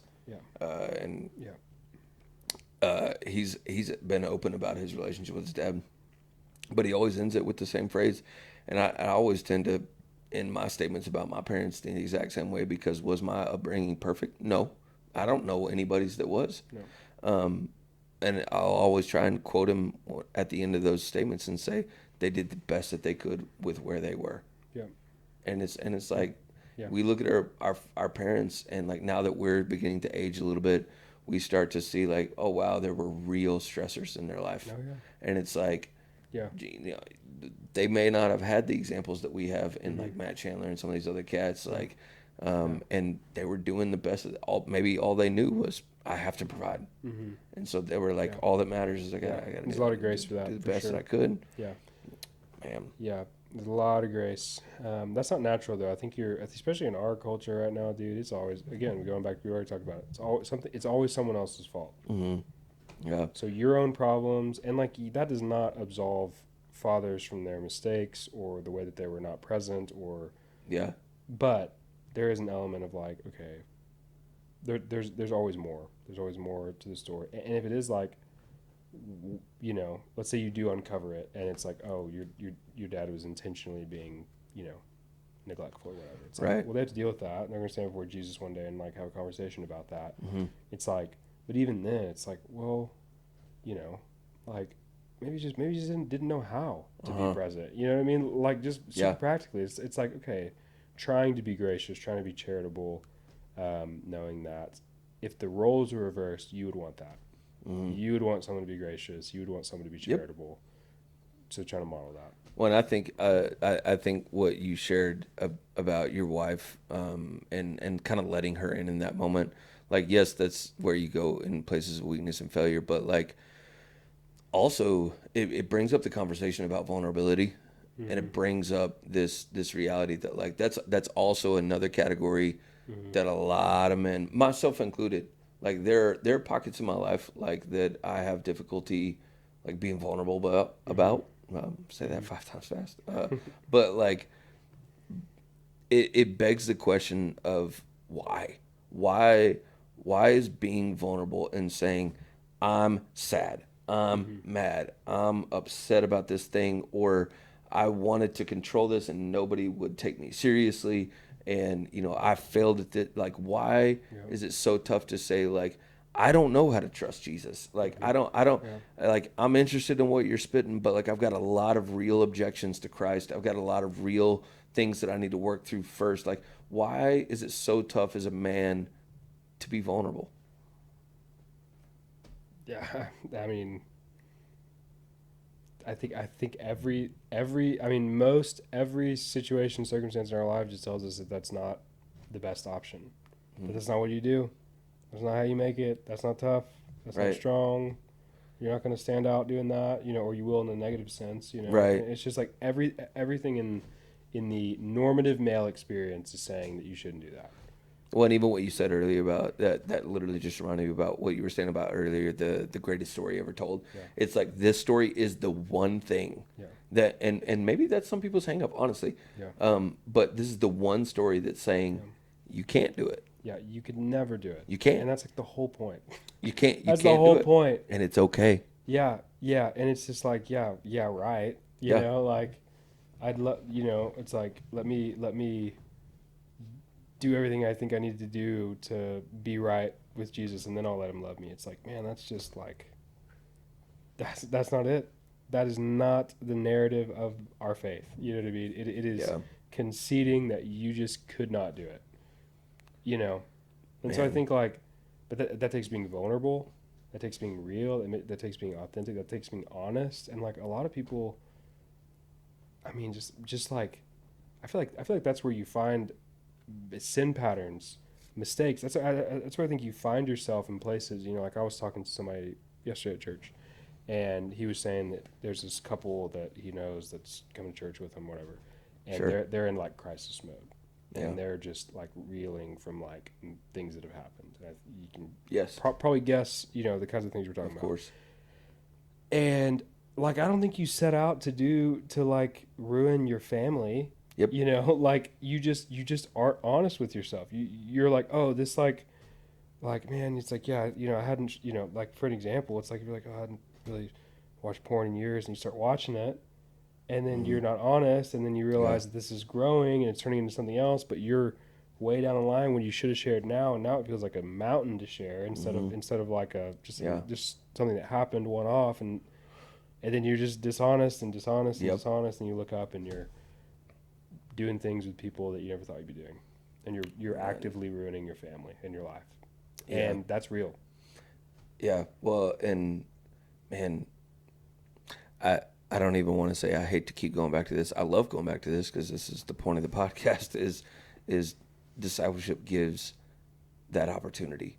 Oh yeah. Like it gives you space. What did you If call you it? The want it. Like it gives you that Yeah. trellis. It gives you Yeah. that opportunity for that to Yeah. grow. Because if you get yourself into a space with other like-minded men that are saying, "Hey, I'm willing to give up my Thursday night. Yeah. I'm willing to give you 4 hours of my time because I want you to love Yeah. Jesus more." Like, and Yeah. you give that space for that because when you Yeah. do that, you've got other men Yeah. that are willing to say, Yeah. "Is there anything going on in your life? Okay, cool. You didn't read. Yeah. Is there anything else going on in your For life? sure.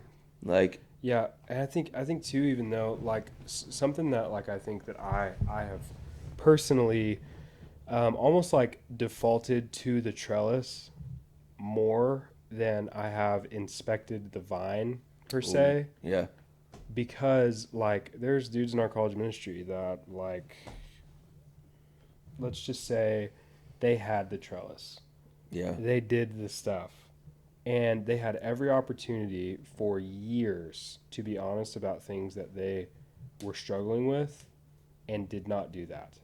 I mean, like it's like Hebrews 6. They did the stuff, they lived in community, they experienced what God was doing in this body of faith, but they left us, they went out from us because they were never a part of us.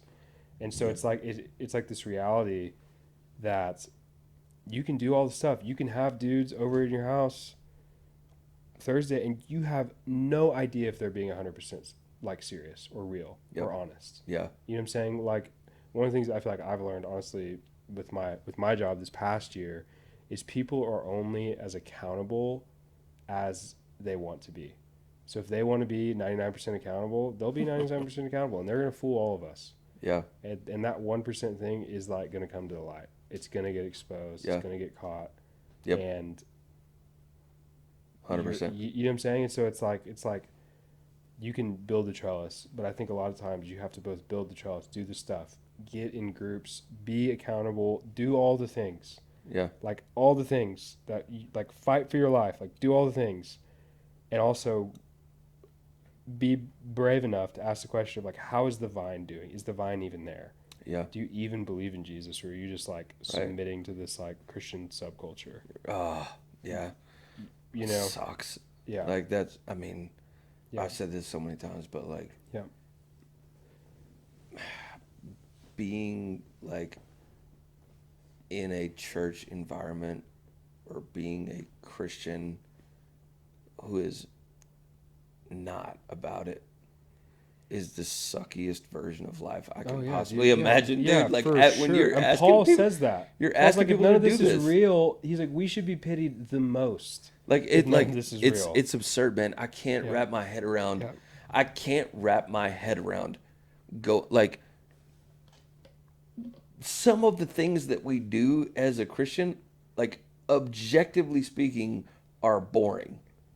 Like And dude, it costs money. and can be and Like- and it costs like- time. Yeah, like it's like, dude, you give, like if you're time, bored, yeah, dude, you're- it's the worst hobby. if you're this is bored, fake. if you're bored, get a boat, dude.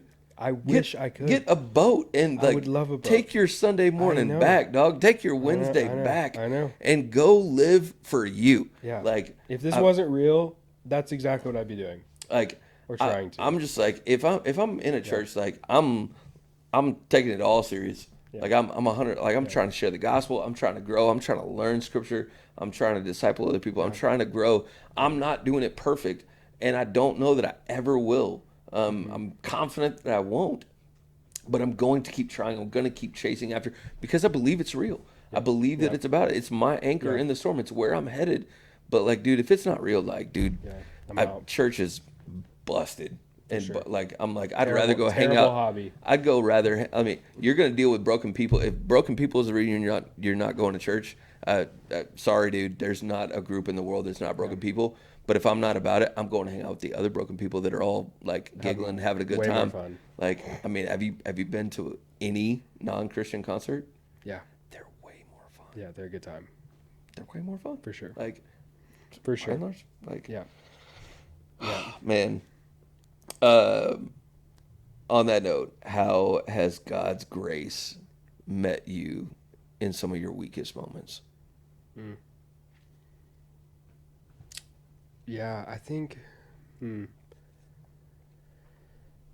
this past year, you know, something that I'm trying to do, and this is honestly, you know, you could maybe tie this together, but something that even something that I'm teaching on in a few weeks is like, we like get so, I can catch myself relying too much on like past graces Oh no, yeah, to like carry you through, you know, or to be like, man, remember when walking with God was so great 3 years ago? yeah, Or like in college, and you're like, dude, that was 10 years ago. You're like, dude, like time to, like maybe, just maybe, God has something in store for you if you like quit, you know, looking backwards. Anyways, that's a different subject for a different day. But like, I think recently we like, I mean, I just, again, I'm telling you, I would call it revival in the kind of work that I get to do with like young people. And I think in times where because like when I mean, I think you can talk about this in any category. When the thing that you're putting the most time into that's like non-family related is like exploding in every way. Your work is like it could be church, it could be your work.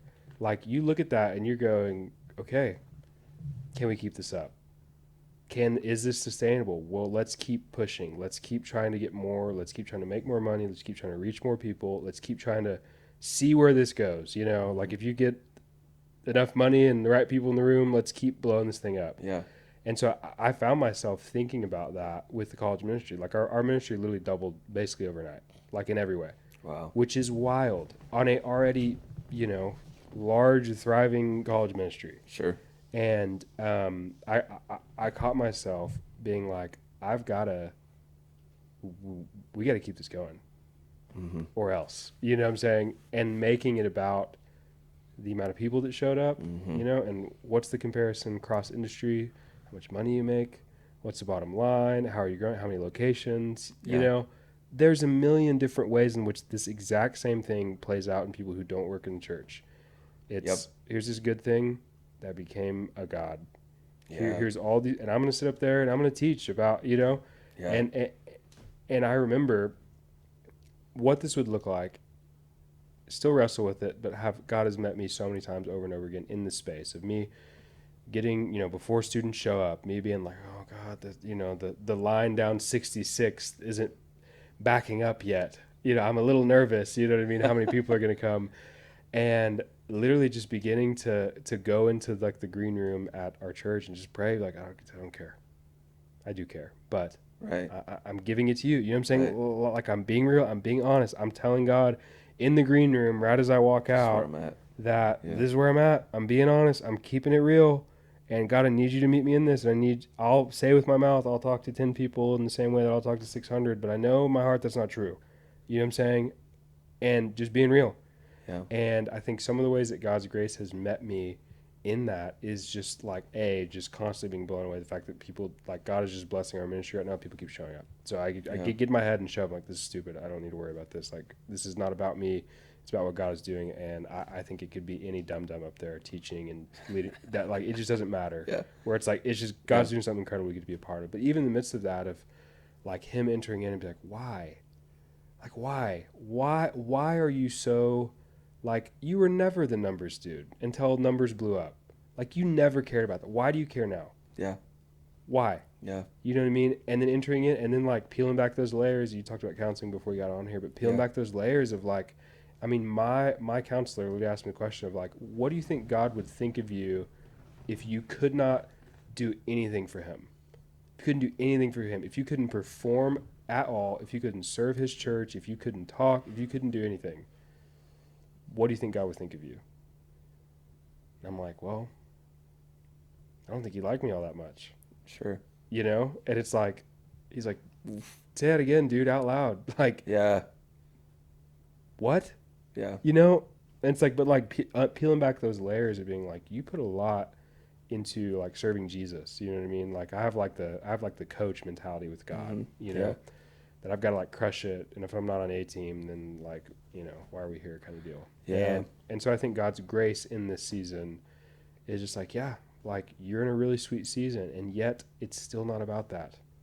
Like Mm-hmm. it's about walking with me, you know what I'm saying? And Yeah.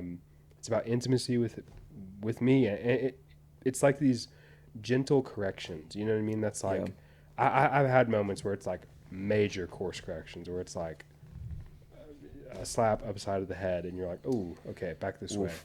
Where it's like in this season, and honestly, I feel like honestly that's with like maturity, if you will, of like walking with God. That these like when you walk with Him, it's these little sort of like, no, like this way. Yeah. You know what I mean? Yep. Like Yep. no, this way. And you don't just like again, this isn't like to the point of like Charles, like you don't just get there. Like it's like I have been through major course corrections and I'll probably be through them again. Yes. And you know what I mean? But it's like Yep. the ideal is that like it's this gentle voice that you know is there, that you know is from the Lord, that God has given you like through time, through prayer, that like you know it's from the Lord and you know it's Him calling you back. And Yeah. and it's Him revealing to you, hey, you're taking your eyes off the ball. And Yeah. it's never the heavy hand. It's always the gentle spirit that's there to rebuke, but you have to be willing to listen. You have to be able to Oh. like identify that. Yeah. You know what I mean? When it's tough not to take those, like, I mean, I'm probably 20 years into being a Christian or so, somewhere in that neighborhood, Yeah. and it's just so hard not to let those good things become God Oh, dude, things. for sure. Like, I mean, especially as you start, like, if you get into a relationship with somebody that is your best friend, Mm-hmm. like, and like they know you better than anybody, or you start having kids that Yeah. are half you, and it's like, I love me, Yeah. and you have half of me, Yes. and it's like, I want you to win because that means I win. Yeah, that's right. Like, That's you right. know, like, Oh, yeah. I mean, it's hard not to like start getting a little taste of success at work, Oh, dude, it's like a drug. and then it's like, Let's go. oh, I want more. this is good. Oh, I'll give everything for Yeah. this. Like, For sure. you know, it's hard not to do that. You made me think of. So you guys are doing is that Colossians 3:20? Ephesians 3:20 and 21. Yep. And it makes me think of this is top, I would say, 3 sermons of all time for me. You remember Matt Carter from the Austin Stone, right? Mm-hmm. Okay, so back when he was at that church, he did a sermon called "The Danger of Apathy," and it's over that verse, particularly 3:21. Oh my gosh. And that's so good. do you have it memorized? I have it. Yeah. Gosh, what is it? How does it start? This is so embarrassing. It's the pressure. It's basically a prayer for God to do far more. That's our saying. Now to him. Not to him who's able to do far more abundantly than all we could ask or think, according to the power at work within us. To Christ be the glory and honor forever and ever. Amen. Yes. Basically. Yeah. Okay. So Thank you for that. That was the primer. No, you're cool. Yeah. It was taking me a second to remember as well, but that's the verse that he used, and I mean, I try to listen to it at least once a year. That one and Two Wills of God by Chandler. And that's also in the top 3. Yeah. But anyways, he goes back to the story of David and Bathsheba, and he tells that story different than any way I'd ever heard it. And he actually references that in the sermon and says, I've heard this story a billion times, right? What does everybody say? Like, and he reads the verse and he said, and late one day, in the time when kings go to war. Yeah. And I'm getting chills just thinking about it, dude. And he said, Satan had every opportunity to take David out, every single one. He didn't do it with the bear, he didn't do it with the lion, he didn't do it when this chick was trying to sleep with him, he didn't do it here, he didn't die in battle here. He did it late one afternoon when he was supposed to be at war with his men, but instead he stuck around and hung out on the couch. And shirking his responsibilities, bored out of his mind, looking out from his rooftop at this entire kingdom that God had given him. And he saw the one thing that he didn't have. Yeah. And he was resting on all the things that God had done prior to in his life and just chilling on it. And that's when he got taken out. Yep. That's when he got taken down. That's the moment where nothing was ever the same for his life. And what he's saying, the arching picture of it, the danger of apathy is like when you start looking back in your life and you say like, man, boy, you remember that season at Redeemer? You remember that season in college? Good old days. You remember that, this or that? Yeah. And it's like, he hasn't stopped working. Like he hasn't, like it. You're still in the fight. Like I don't know what you're doing on the sidelines. Well, the fight is still there. Right. Yeah. The fight's still happening. It's still happening. And are you in it? You're not on the field like this mentality of like, oh, I'll let the young cats after that. Yeah. It's nonsense, man. Especially as like you older roll men. To play, for sure. Like it's like especially if you're in the category that like looks down upon this generation, like why don't you get in the fight and why don't you get in the front and show them how to fight? Like, you know what I mean? And so I've always like listened to that sermon and looked back and said like, don't rest on what he's done, right? Even Redeemer, like when we first started, they had that 2020 vision. That happened real fast. Yeah, for sure. And then, so the danger of apathy happened right around year 12 of the Austin Stone. And he referenced that like year 12 is the pivotal moment for a church, that they either make a fast increase or a fast decrease for new startups. And that's right around the time that I believe Redeemer started Worth It and All In, or whichever one. Yeah. Worth It was first. Worth All It. In now. Yeah. So So. Yeah. What was that sermon called? the danger of apathy. You have So to good. go Yeah, online to find it. It's probably like a deep YouTube. Yeah, it's or something. if you find me Pilgrim's Progress, I'll find you the danger of apathy. Oh, dude, I got my phone right here, dude. I can find that right now. Yeah, yeah, so good. I love that, dude. What do you want to be remembered by? That's an interesting question. I feel like I'm engaging with this idea of legacy a lot more than Sure. that I have, and so I think, gosh, I mean, I think, like, to me, you know, I mean, even I'm looking at all these people, you know, they crushed it for 30 years, probably, about give or take, you know, and it's like, and they're remembered in some ways for the things that they've done, you know. But to me, like, that's great, and I would love to do something for the kingdom that's worth being up on a, you know, some dude's wall one day. You know what I mean? Like in a good godly way. Like it's like I really want my life to like matter. But it's like at the end of the day, like every one of these people had families, and their opinion matters infinitely more than anyone else's.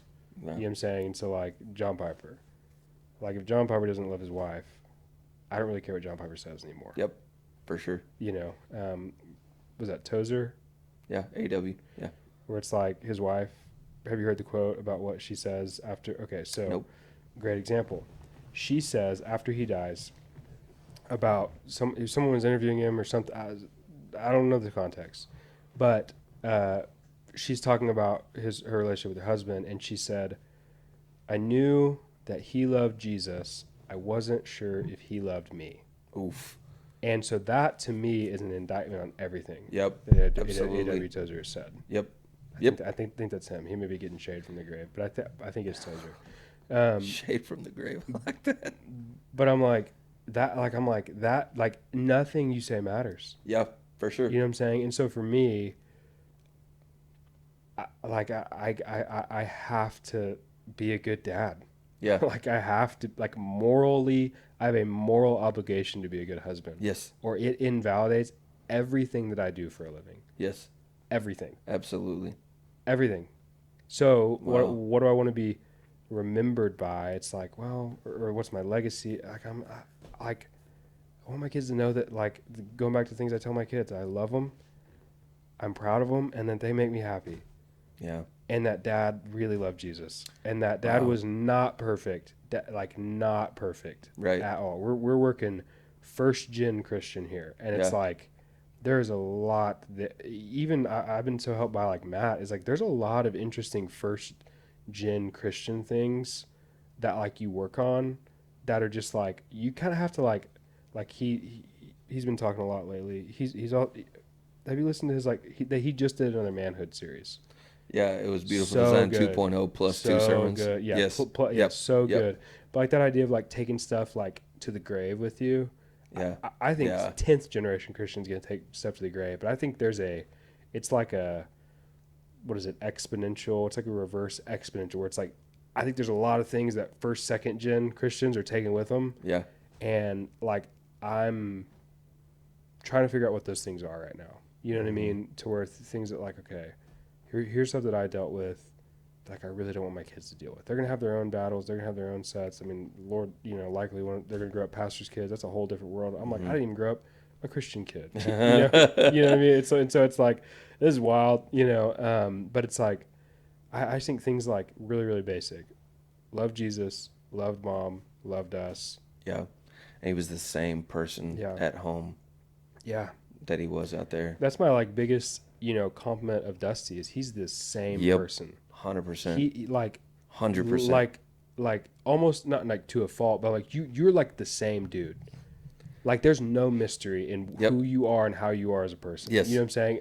Absolutely. But I think from like a ministry perspective, that's like his greatest strength is everyone loves Dusty because Dusty's Dusty. Yes. Absolutely. And that's like admirable. Yeah. You know what I mean? Like you get what you pay for.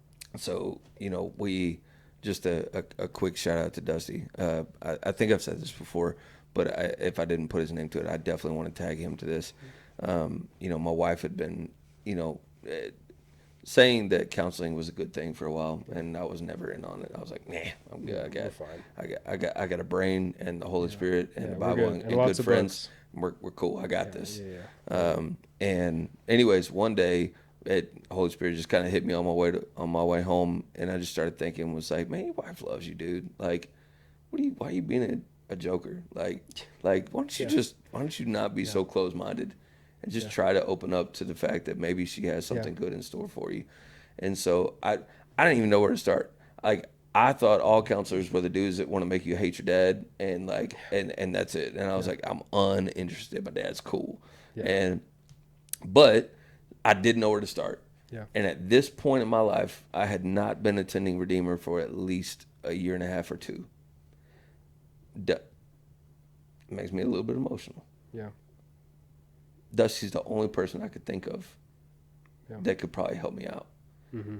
And so on my drive home, I sent Dusty a text. And I was like, hey, man, I don't know where to go. Where would you point me for counseling? Remember what I said about pastors that don't answer their phone? Yep.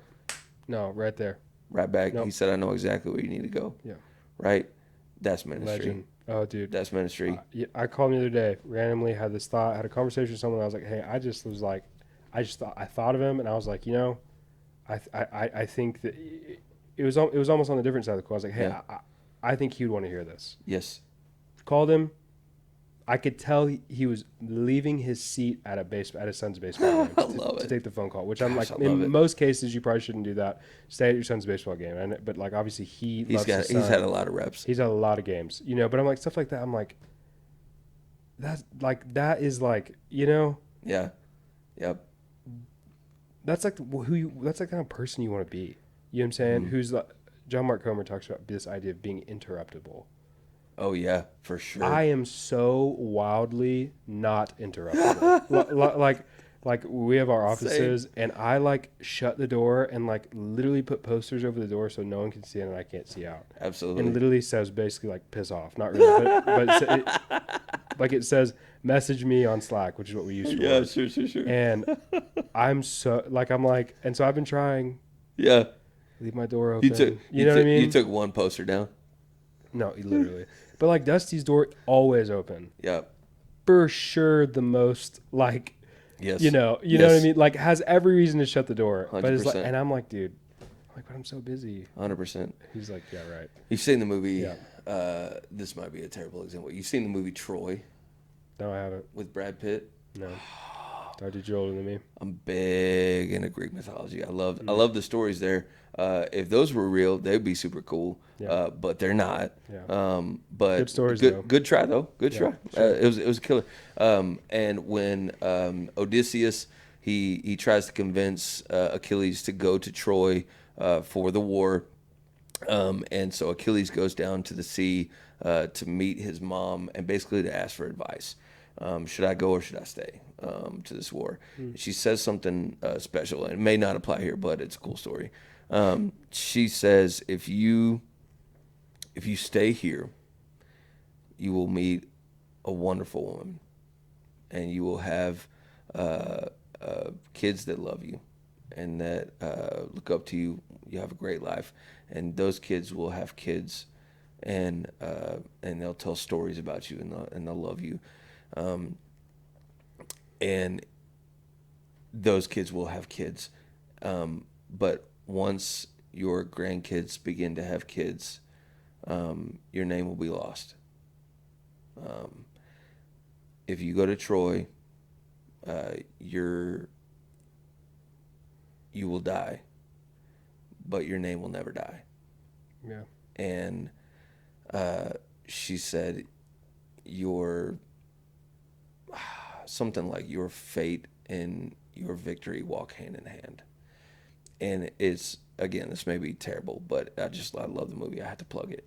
And it's this idea that like there is a war at hand. Mm-hmm. And although I'm not talking about your name, I'm not talking about your legacy, I'm saying that the legacy of the one who is forever is already written, and you have a chance to be a part of that forever if you get up and get in the fight.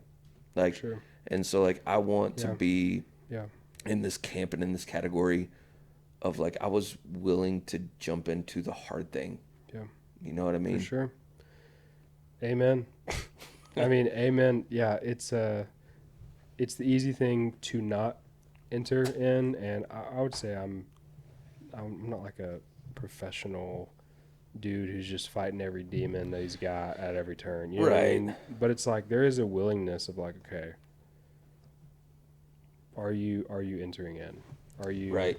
Are you willing to acknowledge the hard things? Are you willing to be vulnerable, be honest, have hard conversations because you know there's something greater. You know what I mean? Like I think that's even going back to something we shared earlier. It's like the why is like if you haven't like if you're just if you're just being a Christian because that's what you're supposed to do in West Texas, like you're just missing it. It's not worth it.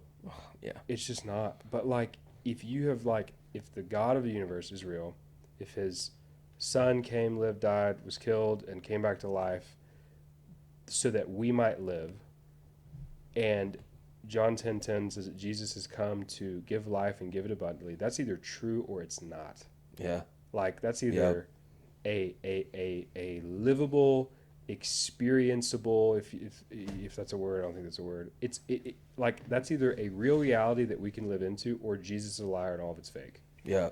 Yep. There's no in between. We're talking about abundant life. Yep. Like the woman at the well. Yep. You think that this water is going to quench your thirst? I have water that I can give you that you'll never thirst again. Yep. Sir, Yeah. where's that water? And she's Absolutely. like, you're looking at that water. Oh, And so it's like that's either real or it's not, right? it's probably that's a fun conversation. That's either that's either true or it's not. Right.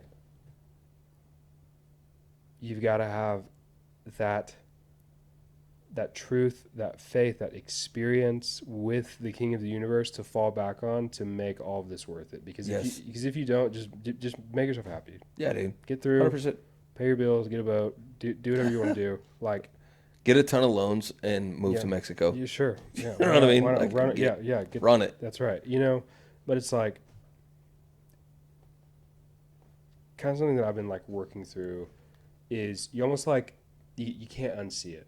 You know what I mean? Like it's like there's times where I'm tired, my faith feels weak, but I can't unsee what God's done for me. Like Yeah. I can't be like, yeah, you know what? That was actually just weird coincidence and like good luck and like a little bit of like personal, acumen and like that's what that was. Right. No, dude. Yeah. Like no. Okay. Yeah. Yeah. No, same. I mean, all the things like, and maybe when we're off the podcast, like I'll talk more in depth about the things that God's been doing in the last like 12 months of my life, and kind of the same. I mean, what you just said like really hit home for me because like there's so many things that happened in the last 12 months of my life that like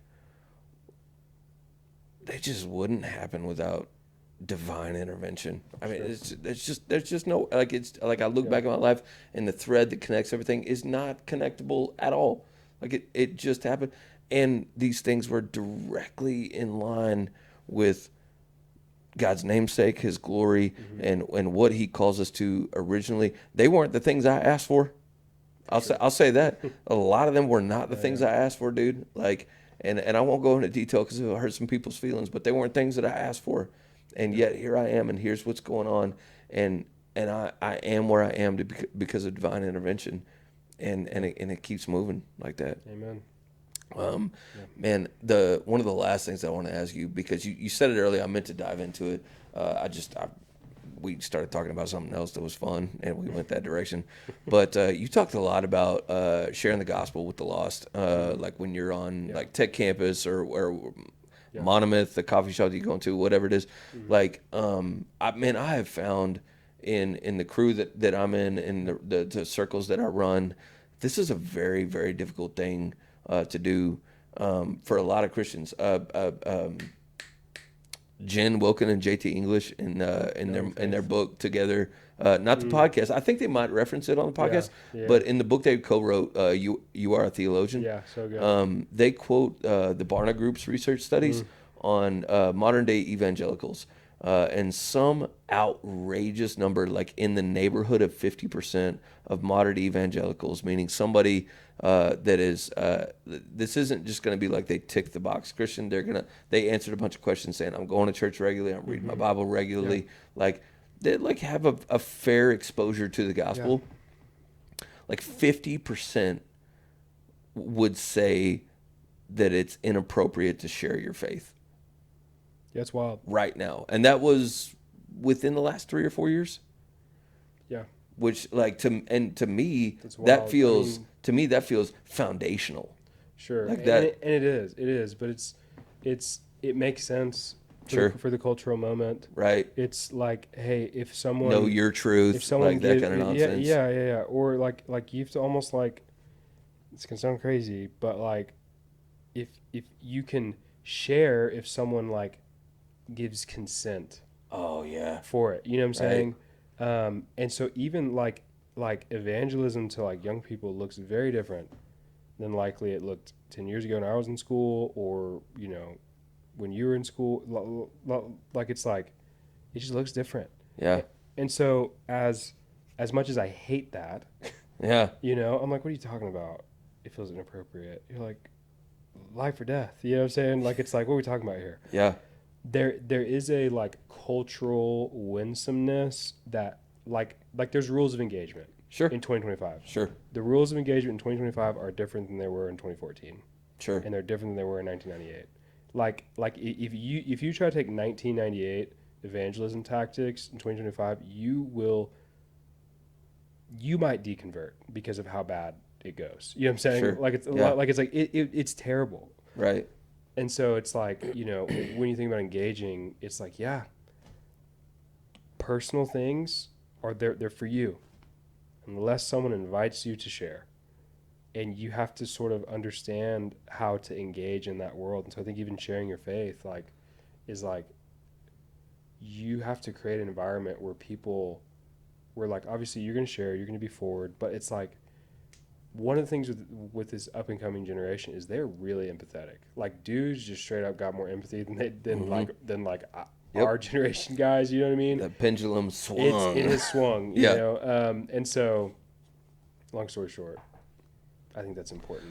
So I think I interrupted you. I'm So sorry. no, no, I, no, I, you I could didn't. talk on this subject a lot. No, and I actually, this is a subject that I really, really care about, and I especially care to put as much content out there as possible about it to resource individuals that are asking this question. I, I haven't even considered sharing the gospel, Oh yeah. right? I haven't even considered it. I know it's in there. I know Sure. I should, but like, he'll give me a pass. He knows what's in my heart, that kind of thing. So my question to you is maybe a couple of different questions in one, but like, how do you do it? Not right. How do Yeah. you do it? And do you see this way working better than this way?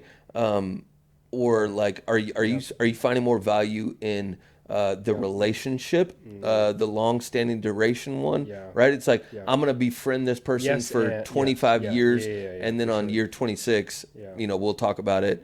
Or are you like, hey, my name's Cody, and I would like your life to change today, right? Yeah. I mean, yeah. Yeah. Yeah. There's again. I'm working in a particular context, Sure. but I will say that people aren't all that different. Across the board. Yeah. We have fundamental needs. We want people to see us. We want people to move towards us. We want people to believe something, and we want to believe something. Yeah.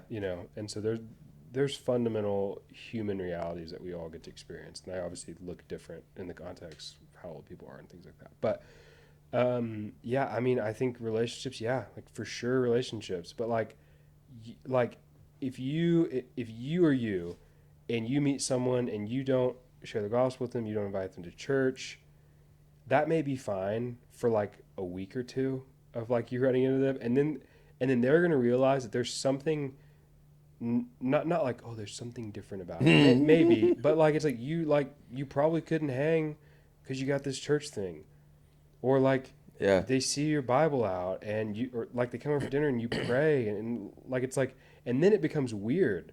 You know what I mean? That like they're like, oh, you're like about these things, but you haven't talked to me about these at all. aren't you like, even non-Christians will be like, aren't you supposed to do that? You Yeah. know, Isn't this part of the deal? like Yeah. an atheist like professor somewhere was like, if you think that you have what I need and you don't share it, like you're terrible. You know, like Yeah. it's like he's like, I don't believe it, but like I will always let someone share the gospel with me, because if you believe that I need this, then I'm like, yeah, I would do the same thing.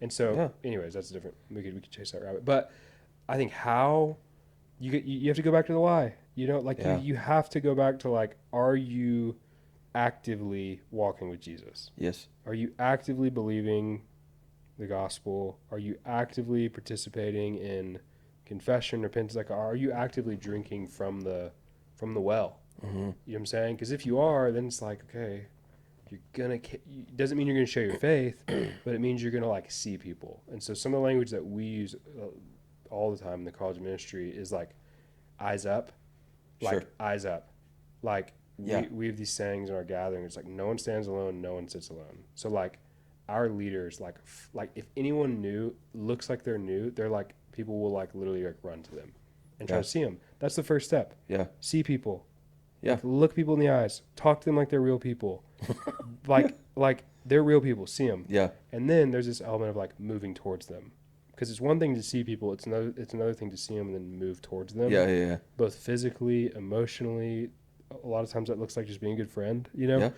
Yeah. Um, because I think there's two different contexts of sharing your faith. There's the like intentional, we're going out to share our faith, like you see in Mark 2, and then there's like Jesus just kind of vibing out. You know what I mean? Doing Yeah, his sure. thing, living his life. And Yeah. so Yeah. I think with the living his life thing, I think it's relational, and I think it can be the long game, but I think it needs to be like, hey, this is our family. We love Jesus. Is this something that you've considered? Where So, you know, so this that's is part one. so this is like on the spot. If you're sharing the Yeah, dude. gospel and you got whatever time Yep. you got, Yeah, yeah, yeah. what are you doing? Oh, dude, the best. Give it to me. Did you ever do DMT? I didn't. Okay, well, so back in the day, not back in the Wait, day, maybe like, I did. like probably I don't remember. probably 5 years ago. We had a lot of.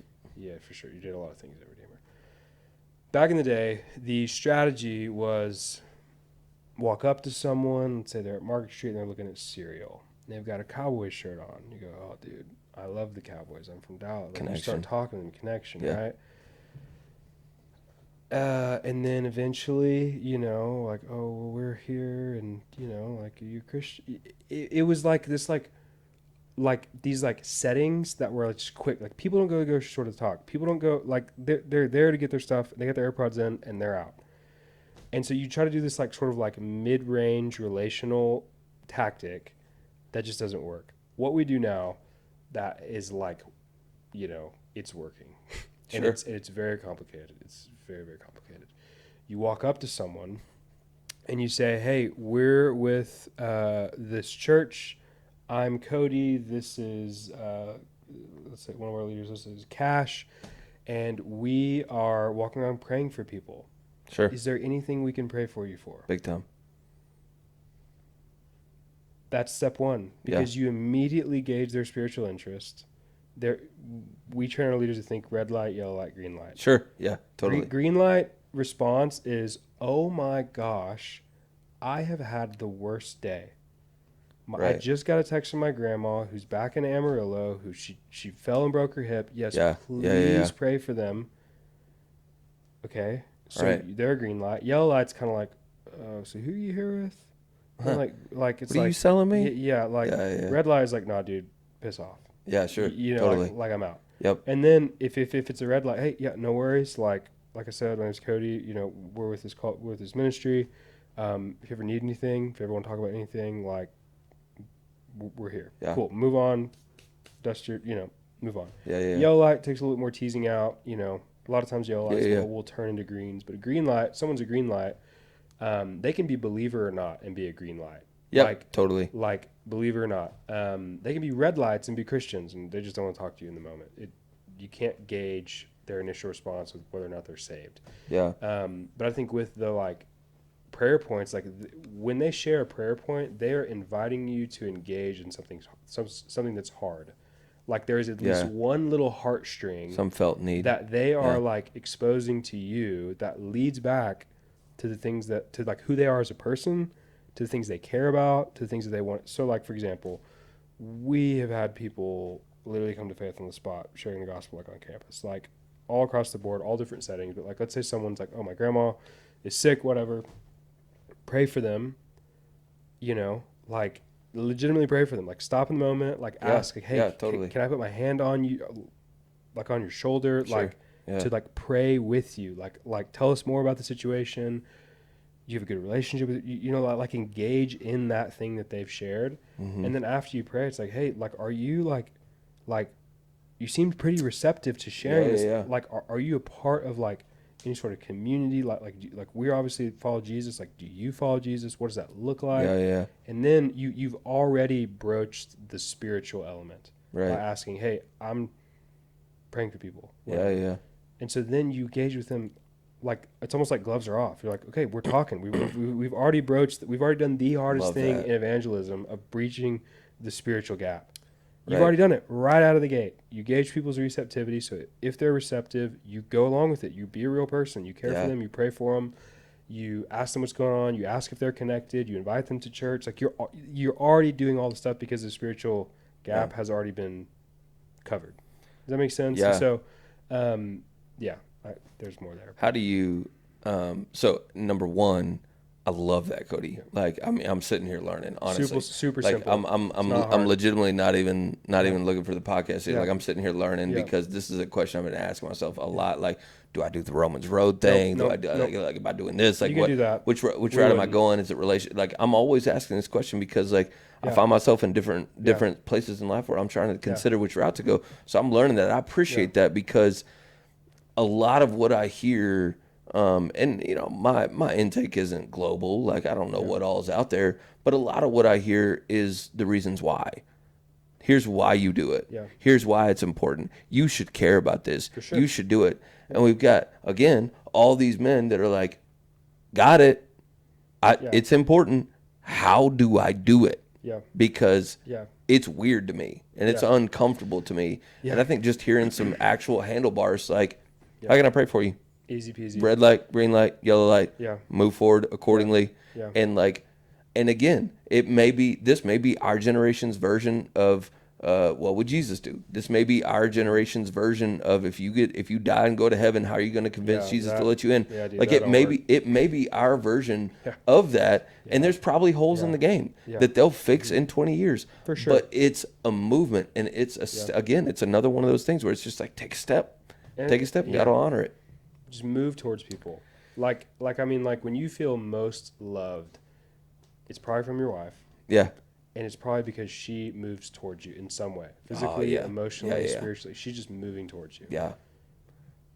We move towards others because God has moved towards us. Dude, come on. End of story. I love it. Like our theological tradition is like God moved towards us when we didn't deserve it, right? Like we didn't do anything, couldn't do anything. Amen and amen. All that stuff is true. God moved towards us individually, experientially. Like when God saved me, it wasn't a intellectual consent 100%. only. It was oh my gosh, this is real. I'm having emotions I've never had before. I'm having feelings. Yep. It is an anatomical response to engaging with God, and it's an intellectual conceding to some ideas and truths. Yes. God, it moved towards me and imparted all that on me. Yeah. You know what I'm saying? And so then that is our why in evangelism. That's literally what we say every time we go out and share our faith. We move towards people because God moved towards us. Right. And so we're going to move towards people and we're going to say, how can I pray for you? What's the verse in John that's like, we love because he first loved us? Yeah, amen. Right? Exactly. Like we love because foundation. Because he first loved us. And it's like, and again, it's countercultural. Yeah. It's counter to our felt understanding because when we fail other people, they tend to move away. Yeah. Right? When people fail us, do you answer their texts as fast? Yeah, no. You know what I mean? Like, or is it not the knee jerk to just start pulling away? But it's the opposite. Yep. Like Jesus moves towards us. Yep. So here's the thing, because either you are, you could hear this and think, oh, I've just become a Christian. I'll do this with everyone. Yeah. You should do that. Yeah. For sure. You should do that. Another way but that's not most of us. Most of us is, hey, I've been a Christian for a while. I know I should have been sharing my faith. I didn't know how, and I made up a lot of good or bad excuses to not to. And here's what you do. Hey, coworkers or whatever, some normal setting that you see Sure. people, you're talking, you're engaging, you're having a normal conversation because you're a regular person talking to them, and you go, hey, something that like we've been talking about at our church or something that I've been growing in is like I realized that like I've never asked like how I can pray for you. Like I love Jesus, I'm a Christian, I go to church. I've never asked you how I can pray for you. Yeah. So what's going on in your life? Love. You know what I'm saying? Like it's just you just realize Yeah. like, oh hey, I know I feel personally that I need to ask you this question. Mm-hmm. No one's gonna go, oh, don't do that. Because again, it's the waters we live in. My truth is my truth. There's some benefits to that. I know Sure. it gets a bad rap, but it's like, oh, I feel like I should ask you this question. People are like, oh dang, I have to engage with them there. You know what I'm saying? Yeah. And so it's like, hey, Yeah. I should have been doing It's this. definitely more I'm so inviting. sorry Yeah. that like I've never asked you this question. How can Right. I pray for you? Right. You know, like it's like that's like so easy. Yeah. Should have been doing this. I'm sorry for not. Gosh. I love it. What's going on? Well, and it's the same thing that's true with your kids. Yeah. Like, I Yeah. mean, Oh, yeah. what are we trying to do? Break cycles and Yep. be the parents that say we're sorry. Yeah. Like, hey, I messed up. Or like, Yeah. even as a Christian, it's okay to step in Yeah. and maybe show that reality that like, Yeah. hey, I'm busted up. Like, For sure. I should have been doing this like Yeah. 10 years But ago. I'm starting now. But today, Yeah, for sure. today I'm turning around. I Yeah. love that, dude. Yeah. I love that so much. I think it's just so necessary because it's just, Yep. I've heard 1,000 times the Great Commission and like Amen. that I need to, and Yeah. praise God for the Great Commission. Like, praise Him for Yeah. that, dude. I love it, and I'm about that. But We complicate it. It's not complicated. yeah, absolutely. It's not complicated. It's not because you talk about things you care about. Yep. Especially you. Yeah, Me sure. too. Yeah. It's like we are natural evangelists. I know. But we get so weird when it comes to Jesus stuff. It's We get true. so weird with the thing that we say is the most important thing about our life. Maybe because it is the most important thing about our life, and it feels heavy and it feels weighty, and and it's taboo in some ways, or can be. But it's like, that's something that we talk about this a lot in our ministry. Is like, do not take yourself so seriously. It's not that deep. You will get rejected. It's fine. Right. Jesus basically sent out his disciples to get rejected for that lesson in and of itself. 100%. And it's like, it's fine. But the reality is, again, part of our theological tradition, there are people, like we quote this all the time, there are people that God wants to save through you and your words. Yep. And they will not be saved, at least not yet, without you engaging with them. Yep. And so we have to go, we can leave the results up to God. 100%.